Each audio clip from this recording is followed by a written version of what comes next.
ಮಂಡ್ಯ ನಗರದಲ್ಲಿ ಡಿಸೆಂಬರ್ ತಿಂಗಳಲ್ಲಿ ಜರುಗಲಿರುವ 87ನೇ ಅಖಿಲ ಭಾರತ ಕನ್ನಡ ಸಾಹಿತ್ಯ ಸಮ್ಮೇಳನಕ್ಕೆ ಸಂಬಂಧಿಸಿದ ಹಾಗೆ ಮಂಡ್ಯದ ಜಿಲ್ಲಾಧಿಕಾರಿಗಳ ಸಭಾಂಗಣದಲ್ಲಿ ಸಾರಿಗೆ ಸಮಿತಿ ಸಭೆ ನಡೆಯಿತು. ಸಭೆಯಲ್ಲಿ ಮಧೂರು ವಿಧಾನಸಭಾ ಕ್ಷೇತ್ರದ ಶಾಸಕ ಕದಲೂರು ಉದಯ್ ಅವರ ನೇತೃತ್ವದಲ್ಲಿ ಅಧಿಕಾರಿಗಳು ಹಾಗೂ ಸಮಿತಿಯ ಸದಸ್ಯರೊಂದಿಗೆ ಚರ್ಚೆಯನ್ನ ನಡೆಸಲಾಯಿತು.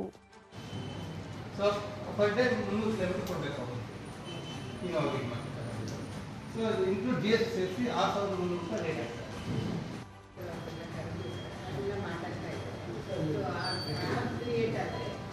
ಅದರ ಮುಖಾಂತರ ನಾವು ಡಿಮ್ಯಾಂಡ್ ಏನೇನಿದೆ ಅಂತ ಯಾರೇ ಮುಗಿಸ್ತಾರೋ ಅದರಲ್ಲಿ ಬರುತ್ತೆ. ಆಮೇಲೆ ಯಾರ್ಯಾರು ವೆಹಿಕಲ್ನ ಕೇಳ್ತಾ ಇದ್ದಾರೆ ಅನ್ನೋದು ಕೂಡ ಅದರಲ್ಲಿ ತೋರಿಸ್ತಾ ಇರುತ್ತೆ. ಸೊ ಅದ್ರ ಮುಖಾಂತರ ನಾವು ಮಾಡ್ಬೋದು. ಹಾಗಾಗಿ ನಾವು ಸಾರಿಗೆ ಸಂಸ್ಥೆ ಅದ್ರ ಜೊತೆಗೆ ಏನು ಸೆಂಟ್ರಲ್ ಓಡಾಡ್ತಾರೋ ಆ ರೀತಿ ಸೆಂಟ್ರಲ್ ವ್ಯವಸ್ಥೆ ನಾವು ಮಾಡಬೇಕಾಗುತ್ತೆ. ಅದಕ್ಕೆಲ್ಲದಕ್ಕೂ ಚಿಕ್ಕ ಚಿಕ್ಕ ಬಸ್ಗಳು, ಯಾಕಂದರೆ ಈ ಬೆಟ್ಟದಲ್ಲಿ ಸುಗಮವಾಗಿ ಹೋಗಿ ತಿರ್ಸ್ಕೊಂಡು ಹೋಗಿ ಬರಲಿಕ್ಕೆ ಅನುಕೂಲ ಆಗುತ್ತೆ.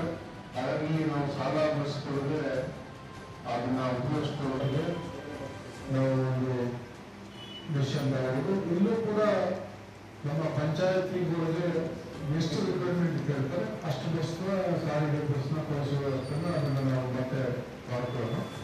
ಅಲ್ಲಿವರೆಗೆ ನಮಗೆ ಕ್ಲಾರಿಟಿ ಇಲ್ಲ, ಏನು ಬೇಕು ಎಷ್ಟು ಬೇಕು ಅಂತ.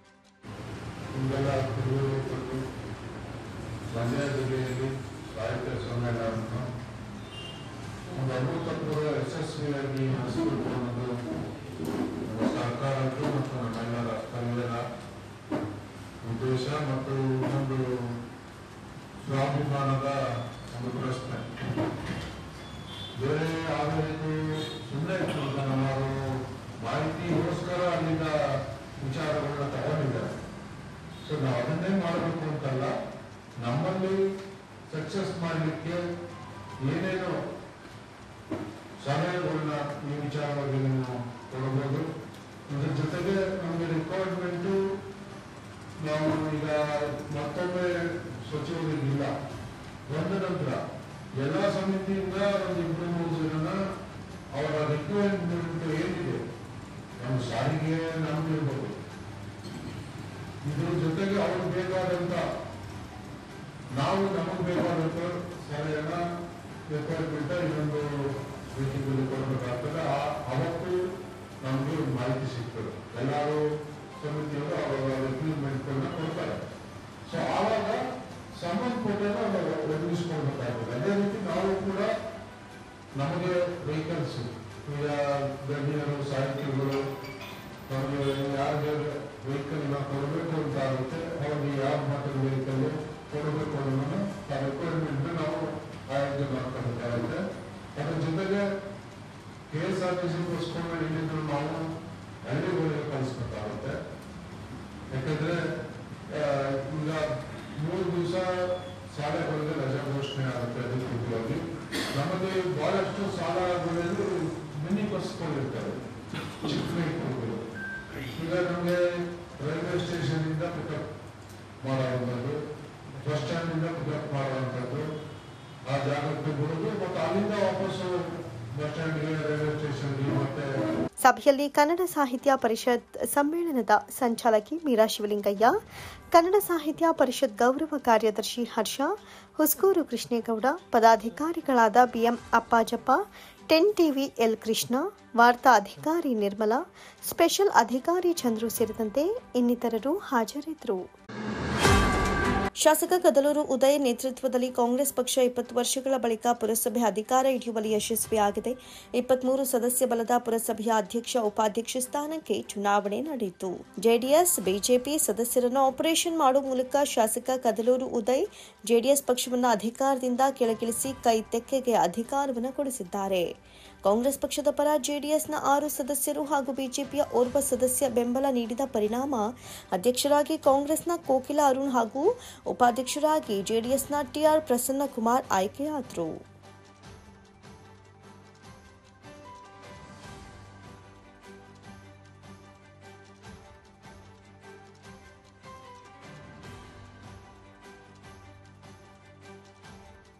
ಕಾಂಗ್ರೆಸ್ ಅಭ್ಯರ್ಥಿ ಕೋಕಿಲ ಅರುಣ್ ಪರ ಕಾಂಗ್ರೆಸ್ 3, ಜೆಡಿಎಸ್ 6, ಪಕ್ಷೇತರ 4, ಬಿಜೆಪಿ 1 ಹಾಗೂ ಶಾಸಕ ಕದಲೂರು ಉದಯ್ ಅವರ ಮತ ಸೇರಿದಂತೆ ಒಟ್ಟು 15 ಮತಗಳು ಬಿದ್ದವು. ಜೆಡಿಎಸ್ ಅಭ್ಯರ್ಥಿ ಶೋಭಾರಾಣಿ ಪರ ಕೇವಲ 8 ಮತಗಳು ಚಲಾವಣೆಯಾಗಿ ಮಾಜಿ ಶಾಸಕ ಡಿಸಿ ತಮ್ಮಣ್ಣ ನೇತೃತ್ವದಲ್ಲಿ ಜೆಡಿಎಸ್ ಮುಖಭಂಗ ಅನುಭವಿಸಿತು. ಮತದಾನದ ವೇಳೆ ಓರ್ವ ಜೆಡಿಎಸ್ ಸದಸ್ಯ ಸುರೇಶ್ ಕುಮಾರ್ ಹಾಗೂ ಸಂಸದ ಎಚ್ ಡಿ ಕುಮಾರಸ್ವಾಮಿ ಗೈರಾಗಿದ್ರು. ಕಾಂಗ್ರೆಸ್ಗೆ ಬೆಂಬಲ ನೀಡಿದ ಕಾರಣದಿಂದ ಬಂಡಾಯ ಜೆಡಿಎಸ್ ಸದಸ್ಯ ಟಿಆರ್ ಪ್ರಸನ್ನಕುಮಾರ್ 15 ಮತ ಪಡೆದು ಉಪಾಧ್ಯಕ್ಷರಾಗಿ ಆಯ್ಕೆಯಾದರು. ಜೆಡಿಎಸ್ ಅಭ್ಯರ್ಥಿ ಮನೋಜ್ ಕುಮಾರ್ 8 ಮತವನ್ನು ಗಳಿಸಿದರು. ಇವತ್ತು ಕೇವಲ 3 ಸ್ಥಾನಗಳಿಂದ ಹೊಂದಿರ್ತಕ್ಕಂಥ ಕಾಂಗ್ರೆಸ್ ಪಕ್ಷ ಚುನಾವಣೆ, ವಿಧಾನಸಭೆ ಚುನಾವಣೆಯ ನಂತರ ನಮ್ಮ ಒಂದು ಕಾರ್ಯವೈಖರಿ, ಅಭಿವೃದ್ಧಿಯ ಚಿಂತನೆ ಮತ್ತು ಈಗಾಗಲೇ ಮದ್ದೂರು ಪಟ್ಟಣದಲ್ಲಿ ಕೈಗೊಂಡಿರುವಂಥ ಕಾರ್ಯಕ್ರಮಗಳು ಇವೆಲ್ಲವನ್ನು ಗಮನಿಸಿ ಅತಿ ಹೆಚ್ಚಾಗಿ ನಮ್ಮ ಎಲ್ಲ ಸಹೋದರಿಯರು ಹೆಚ್ಚಿನ ಸಂಖ್ಯೆಯಲ್ಲಿ ಚುನಾಯಿತರಾಗಿದ್ದಾರೆ. ಇವತ್ತು ಪುರಸಭೆಯಲ್ಲಿ ಎಲ್ಲರೂ ಕೂಡ ಒಕ್ಕಲಿನಿಂದ ಇವತ್ತು ನಮ್ಮನ್ನು ಬೆಂಬಲಿಸಿದ್ದಾರೆ. ಕೇವಲ 3 ಸ್ಥಾನಗಳು, ಈ ಸ್ಥಾನ ಇವತ್ತು 15 ಮತಗಳನ್ನ ಪಡೆಯೋದು ಮುಖಾಂತರ ಅಧ್ಯಕ್ಷರಿಗೂ ಕೂಡ 15 ಮತ, ಉಪಾಧ್ಯಕ್ಷರಿಗೂ ಕೂಡ 15 ಮತಗಳನ್ನ ನೀಡುವ ಮುಖಾಂತರ ಕಾಂಗ್ರೆಸ್ ಪಕ್ಷಕ್ಕೆ ಎಲ್ಲರೂ ಕೂಡ ಬೆಂಬಲವನ್ನು ಸೂಚಿಸಿದ್ದಾರೆ. ನಾನು ವಿಶೇಷವಾಗಿ ನಮ್ಮ ಎಲ್ಲ ಸಹೋದರಿಯರಿಗೂ ಧನ್ಯವಾದಗಳನ್ನ ತಿಳಿಸ್ತಾ, ಈ ಒಂದು ಪುರಸಭೆ ಮುಂದಿನ ಇವತ್ತು ಪ್ರಾರಂಭವಾಗಿದೆ. ಪುರಸಭೆ ಅಧಿಕೃತವಾಗಿ ಯಾರು ಇಷ್ಟು ದಿವಸ ನಾನು ಬಂದಂಥ 14-16 ತಿಂಗಳಿಂದ ಕೂಡ ಇಲ್ಲಿ ಅಧ್ಯಕ್ಷರು ಉಪಾಧ್ಯಕ್ಷರು ಇರಲಿಲ್ಲ. ಆಡಳಿತಾಧಿಕಾರಿಗಳು ಕಾರ್ಯನಿರ್ವಹಿಸ್ತಾಯಿದ್ರು. ಇಂದಿನಿಂದ ಅಧ್ಯಕ್ಷರು ಉಪಾಧ್ಯಕ್ಷರಿದ್ದಾರೆ.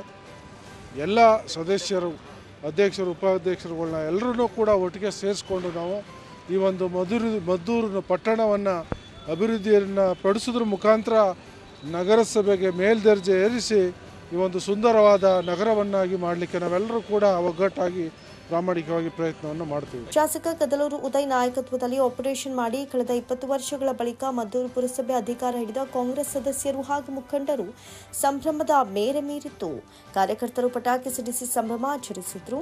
ಈ ಸಂದರ್ಭದಲ್ಲಿ ಕಾಂಗ್ರೆಸ್ ಮುಖಂಡರಾದ ಅರುಣ್ ಕುಮಾರ್, ಅಮರ್ ಬಾಬು ಸೇರಿದಂತೆ 100 ಕಾಂಗ್ರೆಸ್ ಕಾರ್ಯಕರ್ತರು ಹಾಜರಿದ್ದರು. ಮಂಡ್ಯ ಜಿಲ್ಲಾ ಕೇಂದ್ರದಲ್ಲಿ ಪಾಸ್ಪೋರ್ಟ್ ಕೇಂದ್ರವನ್ನು ಸ್ಥಾಪಿಸಬೇಕು ಅಂತ ಮೈಶುಗರ್ ಕಬ್ಬು ಬೆಳೆಗಾರರ ಒಕ್ಕೂಟದ ಅಧ್ಯಕ್ಷ ಎಸ್ಎಂ ವೇಣುಗೋಪಾಲ್ ಒತ್ತಾಯಿಸಿದ್ದಾರೆ. ಸುದ್ದಿಗಾರರೊಂದಿಗೆ ಮಾತನಾಡಿದ ಅವರು, ಪಾಸ್ಪೋರ್ಟ್ ಕೇಂದ್ರವನ್ನು ಮಂಡ್ಯ ಜಿಲ್ಲೆಗೆ ತಂದಿರುವುದು ಸ್ವಾಗತಾರ್ಹ ವಿಚಾರವಾಗಿದೆ. ಆದರೆ ಈ ಕಚೇರಿ ಸಹಜವಾಗಿ ಜಿಲ್ಲಾ ಕೇಂದ್ರದಲ್ಲಿ ಸ್ಥಾಪಿಸುವುದು ಸೂಕ್ತವಾಗಿದೆ. ಆದ್ದರಿಂದ ಈ ಕೇಂದ್ರವನ್ನು ಜಿಲ್ಲಾ ಕೇಂದ್ರದಲ್ಲಿಯೇ ಸ್ಥಾಪಿಸಬೇಕು ಅಂತ ಒತ್ತಾಯಿಸಿದರು. ಮದ್ದೂರಿನಲ್ಲಿ ಪಾಸ್ಪೋರ್ಟ್ ಕೇಂದ್ರವನ್ನು ಸ್ಥಾಪಿಸುವುದರಿಂದ ಇತರೆ ತಾಲೂಕುಗಳಿಂದ ಸಾರ್ವಜನಿಕರು ಅಲ್ಲಿಗೆ ಹೋಗಲು ಸಾರಿಗೆ ಸೌಲಭ್ಯಗಳಿಲ್ಲ. ಬೇರೆ ತಾಲೂಕುಗಳಿಂದ ಮದ್ದೂರು ತಾಲೂಕಿಗೆ ನೇರವಾದ ಸಾರಿಗೆ ಸಂಪರ್ಕದ ಕೊರತೆ ಇದೆ. ಆದರೆ ಜಿಲ್ಲಾ ಕೇಂದ್ರಕ್ಕೆ ನೇರ ಸಾರಿಗೆ ಸಂಪರ್ಕ ಇರೋದ್ರಿಂದ ಇಲ್ಲಿಯೇ ಪಾಸ್ಪೋರ್ಟ್ ಕಚೇರಿಯನ್ನು ಸ್ಥಾಪಿಸಬೇಕು ಎಂದರು. ಮಂಡ್ಯ ನಗರದಲ್ಲಿ ಆಡಳಿತಾತ್ಮಕ ಮತ್ತು ಸೇವಾ ವಲಯಕ್ಕೆ ಸಂಬಂಧಿಸಿದಂತೆ ಪ್ರಧಾನ ಕಚೇರಿಗಳಿವೆ. ಆದ್ದರಿಂದ ನಾಗರಿಕರಿಗೆ ಸೌಲಭ್ಯಗಳು ಸಿಗ್ತಾ ಇದೆ. ಹಾಗಾಗಿ ಸಾರ್ವಜನಿಕರ ಹಿತಾಸಕ್ತಿಗೆ ಅನುಕೂಲಕರವಾಗುವಂತೆ ಜಿಲ್ಲಾ ಕೇಂದ್ರದಲ್ಲಿ ಕಚೇರಿಯನ್ನು ಸ್ಥಾಪಿಸಬೇಕು ಅಂತ ಮನವಿ ಮಾಡಿದರು. ಈ ಪಾಸ್ಪೋರ್ಟ್ ವಿಚಾರ ನಮ್ಮ ಮಂಡ್ಯ ಜಿಲ್ಲೆಗೆ ಬಂದು ತುಂಬ ಸಂತೋಷಕರದ ವಿಷಯ, ಅದು 2 ಮಾತಿಲ್ಲ. ಆದರೆ ಅದು ಜಿಲ್ಲಾ ಕೇಂದ್ರದಲ್ಲಿ ಇರಬೇಕಾದ್ದು ಸಹಜವಾದದ್ದು. ಆದರೆ ಅವತ್ತಿನ ಅಂದಿನ ನಾನಾ ಕಾರಣಗಳು ಮತ್ತು ಒತ್ತಡದ ಪರಿಣಾಮವಾಗಿ ಮದ್ದೂರಿನಲ್ಲಿ ಸ್ಥಾಪಿತವಾದದ್ದು ಎಲ್ಲರೂ ತಿಳಿದಂಥ ವಿಷಯ. ಜೊತೆಗೆ ನಮ್ಮ ಕೆಲವರಿಗೆ ಅಲ್ಲಿ ಸ್ಥಾಪನೆಗೊಂಡ ಮೇಲೆ ಗೊತ್ತಾಯಿತು ಮಂಡ್ಯ ಕೂಡ ಪಾಸ್ಪೋರ್ಟ್ ಕೇಂದ್ರ ಕಚೇರಿ ಬಂದಿದೆ ಅಂತೇಳಿ. ಅಲ್ಲಿ ತನಕ ಗೊತ್ತಿಲ್ಲ. ಅದು ಗೊತ್ತಾದ ನಂತರ ಕೂಡ ಹಲವಾರು ಸಂದರ್ಭ ಸಿಕ್ತಂಥ ಸಂದರ್ಭದಲ್ಲಿ ವೇದಿಕೆಗಳ ಸಿಕ್ತಂಥ ಸಂದರ್ಭದಲ್ಲಿ ನಾವು ಎಲ್ಲ ಆಗ್ರಹಿಸ್ಕೊಂಡು ಬಂದಿದ್ವಿ. ಮಂಡ್ಯ ಜಿಲ್ಲಾ ಕೇಂದ್ರಕ್ಕೆ ತರಬೇಕು, ಅದು ರಾಷ್ಟ್ರ ಮಟ್ಟದ ಕಚೇರಿ, ಪ್ರಧಾನ ಕಚೇರಿ ಮಂಡ್ಯದಲ್ಲಿರಲಿ ಅಂತ ಆಗ್ರಹಿಸ್ಕೊಂಡು ಮುಂದವು. ಜೊತೆಗೆ ಏನಾಗಿದೆ ಅಂದರೆ ಮಂಡ್ಯ ಜಿಲ್ಲೆಗೆ ಏನಕ್ಕೆ ಬೇಕು ನಗರಕ್ಕೆ ಅಂತಂದರೆ ಆಡಳಿತಾತ್ಮಕ ಇರ್ಬೋದು, ಸೇವಾ ವಲಯಕ್ಕೆ ಸಂಬಂಧಪಟ್ಟ ಪ್ರಧಾನ ಕಚೇರಿಗಳೆಲ್ಲ ಇರುವಂಥದ್ದು ಮಂಡ್ಯ ನಗರದಲ್ಲೇ. ಜೊತೆ ಮಂಡ್ಯ ನಗರ ಏನಾಗಿದೆ, ಭಾಳ ವರ್ಷಗಳ ಕಾಲಿಂದಲೂ ಕೂಡ ದೊಡ್ಡ ಹಳ್ಳಿ ಎಂಬ ಒಂದು ಅಣೆಪಟ್ಟೆ ಕಟ್ಕೊಂಬಂದ್ಬಿಟ್ಟಿದೆ ನಮ್ಮ ಮಂಡ್ಯ. ಇದನ್ನ ಕಳಿಸುವಂಥ ಕೆಲಸ ಎಲ್ಲರೂ ಕೂಡ ಪ್ರತಿಯೊಬ್ಬ ರಾಜಕಾರಣಿಗಳಿಗಿರ್ಬೋದು, ಆಡಳಿತದಲ್ಲಿ ಇರುವ ಕೀ ಪಾಯಿಂಟಲ್ಲಿರುವಂಥವ್ರು ಇರ್ಬೋದು, ಸಂಘಟನೆ ಎಲ್ಲರದ್ದು ಜವಾಬ್ದಾರಿ ಕೂಡ ಇದೆ. ಆದರೆ ಇವತ್ತು ನಾವು ವಿರೋಧ ಅಲ್ಲ, ಮದ್ದೂರು ಕೂಡ ಮಂಡ್ಯದ ಒಂದು ಭಾಗವೇ. ಏನಕ್ಕೆ ಅಂತ ಹೇಳಿದ್ರೆ ಅದು ಒಂದು ತಾಲೂಕು ಕೇಂದ್ರ ಉಪಕರಣ. ಆದರೆ ಮಂಡ್ಯಗೆ 7 ತಾಲೂಕು ಇರೋದ್ರಿಂದ ನೇರವಾದ ಸಾರಿಗೆ ಸಂಪರ್ಕ ವ್ಯವಸ್ಥೆ ಇರುವಂಥದ್ದು ಜಿಲ್ಲಾ ಕೇಂದ್ರಕ್ಕಿದೆ ವಿನ ನಾನಾ ತಾಲೂಕುಗಳಿಗೆ ನೇರವಾದ ಸಂಪರ್ಕಗಳ ವ್ಯವಸ್ಥೆ ಇಲ್ಲ. ಸಾರ್ವಜನಿಕರಿಗೆ ಸ್ವಲ್ಪ ಸಂಪರ್ಕದ ಕೊರತೆ ಕೂಡ ಉಂಟಾಗ್ತದೆ ಯಾವುದೇ ಒಂದು ತಾಲೂಕಿನಲ್ಲಿ ಆದರೂ ಕೂಡ. ಅದು ಇನ್ನೊಂದು ವಿಷಯ ಏನಂತಂದರೆ ಎಲ್ಲ ಜನಪ್ರತಿನಿಧಿಗಳು ಕೂಡ ಮಂಡ್ಯ ಜಿಲ್ಲೆಯವರೇ. ಮಂಡ್ಯ ಜಿಲ್ಲೆ ಯಾವುದೇ ಹೊರಗಡೆ ಹೋದಂಥ ಸಂದರ್ಭದಲ್ಲಿ ನಾವು ಯಾವುದೇ ತಾಲೂಕು ಕೇಳೋದಿಲ್ಲ, ಮಂಡ್ಯ ಜಿಲ್ಲೆಯವರು ಅಂತ ಒಂದು ಪ್ರತಿನಿಧಿಸ್ತೀವಿ. ಕೇಳುವಂಥವ್ರು ಕೂಡ ಯಾವ ಜಿಲ್ಲೆಯವರು ಅಂತ ಹೇಳ್ತಾರೆ. ಆದರೆ ನಮ್ಮಲ್ಲಿ ಭೇದ ಭಾವ ಅನ್ನೋದು ಯಾವುದೂ ಇರಬಾರ್ದು. ಆದರೆ ಇತ್ತೀಚೆಗೆ ಒತ್ತಡದ ಪರಿಣಾಮವಾಗಿ ಹಲವಾರು ದೀರ್ಘಕಾಲ ಒತ್ತಡ ಮಾಡಲಾಗಿ ಅದನ್ನು ಮಂಡ್ಯಕ್ಕೆ ಸ್ಥಳಾಂತರದ ವಿಷಯ ತಮಗೆಲ್ಲ ತಮ್ಮ ಮೂಲಕನೇ ಗೊತ್ತಾದಂಥ ವಿಷಯ. ಆದರೆ ಇತ್ತೀಚೆಗೆ ಮೊನ್ನೆ ಮಾಧ್ಯಮದಲ್ಲಿ ನೋಡಿದ್ವಿ, ಹಾಲಿ ಮತ್ತು ಮಾಜಿ ಜನಪ್ರತಿನಿಧಿಗಳು ಜಟಾಪಟಿಗೆ ಬಿದ್ದಿರುವಂಥದ್ದು. ಏನಕ್ಕೆ ಮದ್ದೂರಿಂದ ಹೋಗಿ ಕೂಡ್ದು ಅಂಥೇಳಿ. ನಾವು ಬೇಡ ಅಂತ ಹೇಳ್ತಾ ಇಲ್ಲ, ಬಟ್ ಆದರೆ ಯಾವುದಿರಬೇಕು ಅದಿರಬೇಕು. ಇವಾಗ ತಾಲೂಕು ಕೇಂದ್ರಕ್ಕೆ ಏನು ಬೇಕು ಸೇವೆ ಸವಲತ್ತುಗಳನ್ನ ತರಲಿ, ಅದು ಎಲ್ಲ ಕೂಡ ಸಮಸ್ತ ಮಂಡ್ಯ ಜಿಲ್ಲಾ ನಾಗರಿಕರು ಕೂಡ ಒತ್ತು ಕೊಡ್ತೀವಿ, ಬೆಂಬಲಿಸ್ತೀವಿ. ಆದರೆ ಇದು ಜಿಲ್ಲೆನಲ್ಲಿರಬೇಕಾದದ್ದು ಒಂದು ಮುಕುಟ ಇದ್ದಂಗೆ ಜಿಲ್ಲೆ ಕೇಂದ್ರಕ್ಕಿದು. ಅದನ್ನು ಅವರು ಕೂಡ ಜಿಲ್ಲೆಯವರಾಗಿ ಸಹಕರಿಸಬೇಕು. ಇದರಲ್ಲಿ ಯಾವುದೂ ಕೂಡ ವಿರೋಧ ವ್ಯಕ್ತಪಡಿಸಬಾರ್ದು ಅಂತ ಈ ಸಂದರ್ಭ ನಾವು ಕೇಳ್ಕೊಳ್ಳೋಕೆ ಇಚ್ಛೆಪಡ್ತೀವಿ. ಜೊತೆಗೆ ಇದು ಯಾವ ಸಂಘರ್ಷವಾದ ವಾತಾವರಣ ನಿರ್ಮಾಣ ಮಾಡಬಾರ್ದು. ಏಕೆಂದರೆ ಮದ್ದೂರು ತಾಲೂಕು 19-20 ಕಿಲೋಮೀಟ್ರ್ ಮಂಡ್ಯಗೆ ಇರೋದ್ರಿಂದ, ಜೊತೆಗೆ ಇದು ಯಾವುದು ಸರ್ಕಾರಿ ಕೆಲಸ ಕಾರ್ಯ ಇರ್ಬೋದು, ವೈಯಕ್ತಿಕ ಕೆಲಸ ಕಾರ್ಯಗಳಿಗೆ ದಿನನಿತ್ಯ ಬಂದು ಹೋಗ್ತಾ ಇದ್ದಾರೆ. ಅದರಿಂದ ಅಲ್ಲಿ ಜನಗಳಿಗೂ ಕೂಡ ತೊಂದರೆ ಆಗೋದಿಲ್ಲ. ಮತ್ತು ಇತರೆ ಭಾಗ ಆದಂಥ ಮಂಡ್ಯಗೆ 30-40 ಕಿಲೋಮೀಟರ್ ದೂರದಲ್ಲಿರುವಂಥ ನಾಗಮಂಗಲ ಇರ್ಬೋದು, ಕೇರ್ಪೇಟೆ ಇರ್ಬೋದು, ಪಾಂಡುಪುರ ಇರ್ಬೋದು, ಇವರು ಕೂಡ ಮಂಡ್ಯ ನಗರಕ್ಕೆ ತಂದರೆ ಅವರು ಕೂಡ ಒಳ್ಳೆಯದಾಗುತ್ತೆ ಅನ್ನೋದು ಅಲ್ಲಿ ಜನಗಳ ಭಾವನೆಯಿಂದ ಬಂದಿರುವಂಥ ವಿಷಯ. ಅದು ಈ ಸಂದರ್ಭದಲ್ಲಿ ನಾವೇನು ಹೇಳೋದು ಅಂತಂದರೆ, ದಯವಿಟ್ಟು ಯಾವುದೇ ನಾಯಕರು ಕೂಡ ಜಿಲ್ಲಾ ನಾಯಕರಾಗಿ ಹೊರಹೊಮ್ಮುವಂಥ ನಾಯಕರುಗಳು ಕೇವಲ ಸೀಮಿತ ವಿಷಯಕ್ಕೆ ಚೌಕಟ್ಟಿಗೆ ಒಳಪಟ್ಟು ಒಂದು ವರ್ತಿಸ್ತಾ ಇರುವಂಥದ್ದು ನಮ್ಮೆಲ್ಲ ದುರದೃಷ್ಟಕರ ಅಂತ ನಾನು ಹೇಳ್ತೀನಿ ನಾನು. ಏಕೆಂದರೆ ಅವರೆಲ್ಲ ಜಿಲ್ಲೆಗೆ ಹೋರಾಟ ಮಾಡಿದ್ರೆ ತಾಲೂಕು ತನಗೆ ಅಭಿವೃದ್ಧಿ ಆಗೋದ್ರಲ್ಲಿ ಎರಡು ಮಾತಿಲ್ಲ, ಸಂಶಯ ಇಲ್ಲ. ಆ ತಾಲೂಕಿಗೆ ಸಂಬಂಧಪಟ್ಟ ವಿಷಯನ ಅವ್ರು ಏನು ಬೇಕಾದ್ರೆ ಮಾಡಲಿ, ನಾವು ಕೂಡ ಸಹಕರಿಸ್ತೀವಿ. ಇದರಲ್ಲಿ ಯಾವುದೇ ರೀತಿ ಸಂಘರ್ಷಮಯದ ವಾತಾವರಣ ನಿರ್ಮಾಣ ಮಾಡ್ದೇ ಅವರು ಕೂಡ ಒಂದು ಮುತುವರ್ಜಿ ವಹಿಸಿ ಮುಂದೆ ನಿಂತು ಮಂಡ್ಯ ಜಿಲ್ಲೆಗೆ, ಮಂಡ್ಯ ನಗರಕ್ಕೆ ಸ್ಥಳಾಂತರ ಮಾಡೋದ್ರಿಂದ ಭಾರಿ ಜಿಲ್ಲೆಯ ಸರ್ವ ಜನಾಂಗಕ್ಕೂ ಕೂಡ ಒಂದು ಏಕತೆನ, ಒಂದು ಸಮನ್ವಯತೆಯನ್ನು ಒಂದು ಕಟ್ಕೊಟ್ಟಂಗೆ ಆಗುತ್ತೆ ಅಂತ ಈ ಸಂದರ್ಭಕ್ಕೆ ಹೇಳೋಕ್ಕೆ ಇಚ್ಛೆಪಡ್ತೀನಿ. ಜೊತೆಗೆ ಏನಾಗಿದೆ, ನಮ್ಮ ಮಂಡ್ಯದಲ್ಲಿ ಪೋಸ್ಟಲ್ ಇರ್ಬೋದು, ಟೆಲಿಕಾಂ ಕಚೇರಿ ಇರ್ಬೋದು, ರೈಲ್ವೆ ಸ್ಟೇಷನ್ನು ಮತ್ತು ಕೇಂದ್ರೀಯ ಬಸ್ ನಿಲ್ದಾಣ ಮಧ್ಯೆ ಇರೋದ್ರಿಂದ ಸಾಮಾನ್ಯರು ಕೂಡ ಒಂದು ನಡ್ಕೊಂಡೇ ಬಂದು ಕೆಲಸ ಕಾರ್ಯನ ಬಗ್ಗೆ ಮುಗಿಸ್ಕೊಂಡು ಹೋಗ್ಬೋದು. ಇಷ್ಟೆಲ್ಲ ಅನುಕೂಲಕರವಾದ ವಾತಾವರಣ ಮಂಡ್ಯದಲ್ಲಿರೋದ್ರಿಂದ ಇವರೆಲ್ಲ ಮಂಡ್ಯ ಜಿಲ್ಲೆಯನ್ನು ಪ್ರತಿನಿಧಿಸುವಂಥ ನಾಯಕರಾಗಿರೋದ್ರಿಂದ ಇದು ತಮ್ಮ ಯಾವುದೇ ಒಂದು ರಾಜಕೀಯ ಈರ್ಷ್ಯೆನ ಪಕ್ಕಕ್ಕಿಟ್ಟು ಈ ವಿಷಯಕ್ಕೆ ಮುಂದಾಗಬೇಕು. ಇಲ್ಲಿ ತನಕ ಇನ್ನೂ 2 ವರ್ಷ 3 ವರ್ಷ ಅಲ್ಲಿ ಉಳ್ಕೊಳ್ತು, ಎಷ್ಟೋ ಜನಗಳಿಗಿದ್ದು ಅನಾನುಕೂಲ ಆಗಿತ್ತು. ಇವತ್ತಾರು ಅನಾನುಕೂಲ ಸರಿಪಡಿಸಲಿ, ಅವರೇ ಮುಂದೆ ನಿಂತ್ಕ ಸರಿಪಡಿಸಿ ಅಂತ ಈ ಸಂದರ್ಭದಲ್ಲಿ ನಾವೆಲ್ಲರೂ ಕೂಡ ಆಗ್ರಹಿಸ್ತೀವಿ. ಸುದ್ದಿಗೋಷ್ಠಿಯಲ್ಲಿ ಒಕ್ಕೂಟದ ಗೌರವಾಧ್ಯಕ್ಷ ಎಸ್ ಕೃಷ್ಣ, ಗ್ರಾಮೀಣ ಕನ್ನಡಿಗರ ಸಂಘಟನೆ ಮುಖಂಡ ಅಭಿಗೌಡ, ಜೈ ಕರ್ನಾಟಕ ಪರಿಷತ್ತಿನ ಎಸ್ಪಿ ನಾರಾಯಣಸ್ವಾಮಿ, ಮಂಡ್ಯ ಜಿಲ್ಲಾ ರೈತ ಸಂಘದ ಅಧ್ಯಕ್ಷ ಶಿವಳ್ಳಿ ಚಂದ್ರಶೇಖರ್ ಉಪಸ್ಥಿತರಿದ್ದರು. ಮಂಡ್ಯ ನಗರದಲ್ಲಿರುವ ಚಾಮುಂಡೇಶ್ವರಿ ಬಡಾವಣೆಯಲ್ಲಿ ಜಿಲ್ಲಾ ಬಿಜೆಪಿ ಯುವ ಮುಖಂಡ ಎಚ್ಆರ್ ಅರವಿಂದ್ ಆಯೋಜಿಸಿದ್ದ ನಗರಸಭೆ ಅಧ್ಯಕ್ಷ ಮತ್ತು ಉಪಾಧ್ಯಕ್ಷರಾಗಿ ಆಯ್ಕೆಗೊಂಡ ನಾಗೇಶ್ ಅರುಣ್ ಕುಮಾರ್, ಬಿಜೆಪಿ ನಗರ ಅಧ್ಯಕ್ಷ ವಸಂತ್ ಅವರಿಗೆ ಅಭಿನಂದನಾ ಕಾರ್ಯಕ್ರಮದಲ್ಲಿ ರಾಜ್ಯ ಪ್ರಮುಖ ವಕ್ತಾರ ಮತ್ತು ಮಾಜಿ ವಿಧಾನ ಪರಿಷತ್ ಸದಸ್ಯ ಅಶ್ವಥ್ ನಾರಾಯಣ್ ಅವರು ಅಭಿನಂದಿಸಿದರು.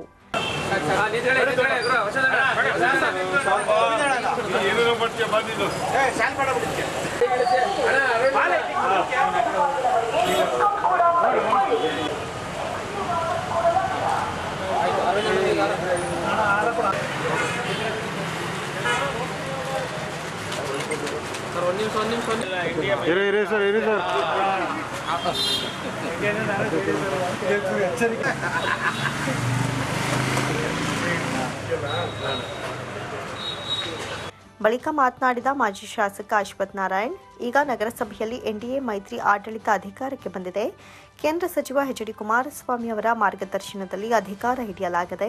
ಉಪಾಧ್ಯಕ್ಷರಾಗಿ ಆಯ್ಕೆಯಾಗಿರುವ ಬಿಜೆಪಿಯ ಅರುಣ್ ಕುಮಾರ್ ಅವರು ನಗರಸಭೆ ಸದಸ್ಯರಾಗಲು ಎಚ್ಆರ್ ಅರವಿಂದ್ ಪಾತ್ರ ದೊಡ್ಡದು.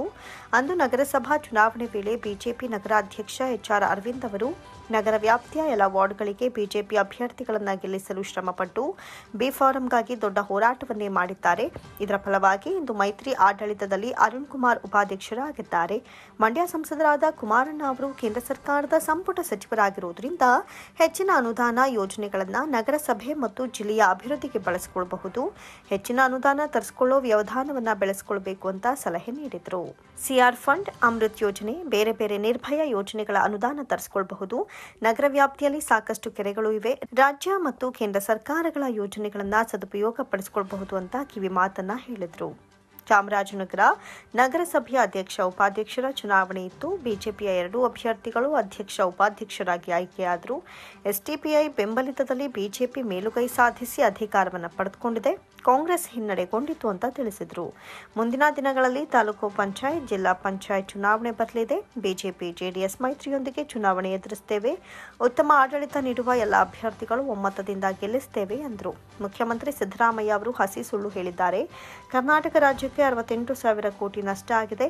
ಕೇಂದ್ರದಿಂದ ಬರಬೇಕಾಗಿತ್ತು ಅಂತ ಸುಳ್ಳನ್ನ ಹೇಳಿದ್ದಾರೆ. ಇವತ್ತು ಮಂಗಳೂರು, ಬೆಂಗಳೂರು, ಮೈಸೂರು ಸೇರಿದಂತೆ ಹಲವೆಡೆ ಮಹಾನಗರ ಪಾಲಿಕೆ ಚುನಾವಣೆ ಆಗಿಲ್ಲ. ಈ ನಡುವೆ ತಾಲೂಕು ಪಂಚಾಯತ್, ಜಿಲ್ಲಾ ಪಂಚಾಯತ್ ಚುನಾವಣೆ ಆಗಿಲ್ಲ. ಆದ್ದರಿಂದ ಕೇಂದ್ರ ಸರ್ಕಾರದ ಕೆಲ ಯೋಜನೆಗಳ ಅನುದಾನ ಬರಲ್ಲ ಅಂತ ಸರ್ಕಾರಕ್ಕೆ ಎಚ್ಚರಿಸಿದ್ರು. ಮೊನ್ನೆ ನಡೆದಂಥ ಮಂಡ್ಯ ನಗರಸಭೆ ಚುನಾವಣೆಯಲ್ಲಿ ಎನ್ಡಿಎ ಮೈತ್ರಿಕೂಟದ ಅಭ್ಯರ್ಥಿಗಳು ಜೆಡಿಎಸ್ ಮತ್ತು ಬಿಜೆಪಿಯ ಅಭ್ಯರ್ಥಿಗಳು ಮಂಡ್ಯ ನಗರಸಭೆಗೆ ಆಯ್ಕೆಯಾಗಿದ್ದಾರೆ. ವಿಶೇಷವಾಗಿ ಜೆಡಿಎಸ್ಸಿನ ಅಧ್ಯಕ್ಷರಾಗಿ ಬಿಜೆಪಿಯ ಉಪಾಧ್ಯಕ್ಷರು ಅವಕಾಶಗಳು ಮಾಡಿಕೊಟ್ಟಿದ್ದಾರೆ. ಇವತ್ತು ಮುಂದೆ ಬರ್ತಕ್ಕಂಥ ಉಳಿಕೆ ದಿನಗಳ ಅವಧಿಯಲ್ಲಿ ಉತ್ತಮವಾಗಿ ಕೆಲಸ ಮಾಡಲಿ ಅನ್ನತಕ್ಕಂಥದ್ದು ಒಂದು ಅಭಿಲಾಷೆ, ಒಟ್ಟಿಗೆ ಹೋಗಿರ್ತಕ್ಕಂಥದ್ದು.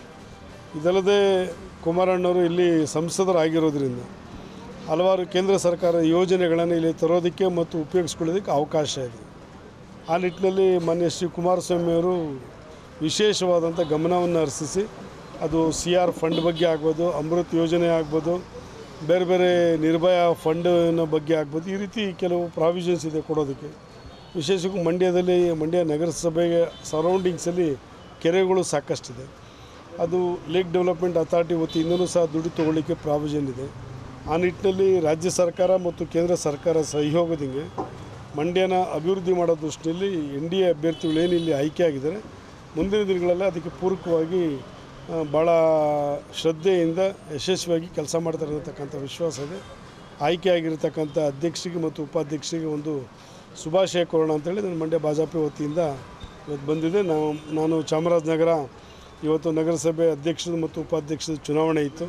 ಅಲ್ಲೂ ಸಹ ಬಿಜೆಪಿಯ 2 ಅಭ್ಯರ್ಥಿಗಳು ಅಲ್ಲಿ ನೇರವಾಗಿ ನಮ್ಮದೇ ಬಿಜೆಪಿ ಮತ್ತು ಕಾಂಗ್ರೆಸ್ ಇದ್ದಿದೆ.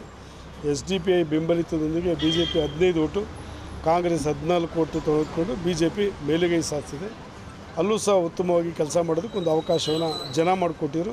ಆ ನಿಟ್ಟಿನಲ್ಲಿ ಅಲ್ಲೂ ಸಹ ಇದೇ ರೀತಿ ಪೂರಕವಾಗಿ ಕೆಲಸ ಮಾಡಲಿಕ್ಕೆ ಸ್ಪಂದಿಸ್ತೀವಿ ಅನ್ನತಕ್ಕಂಥದ್ದು.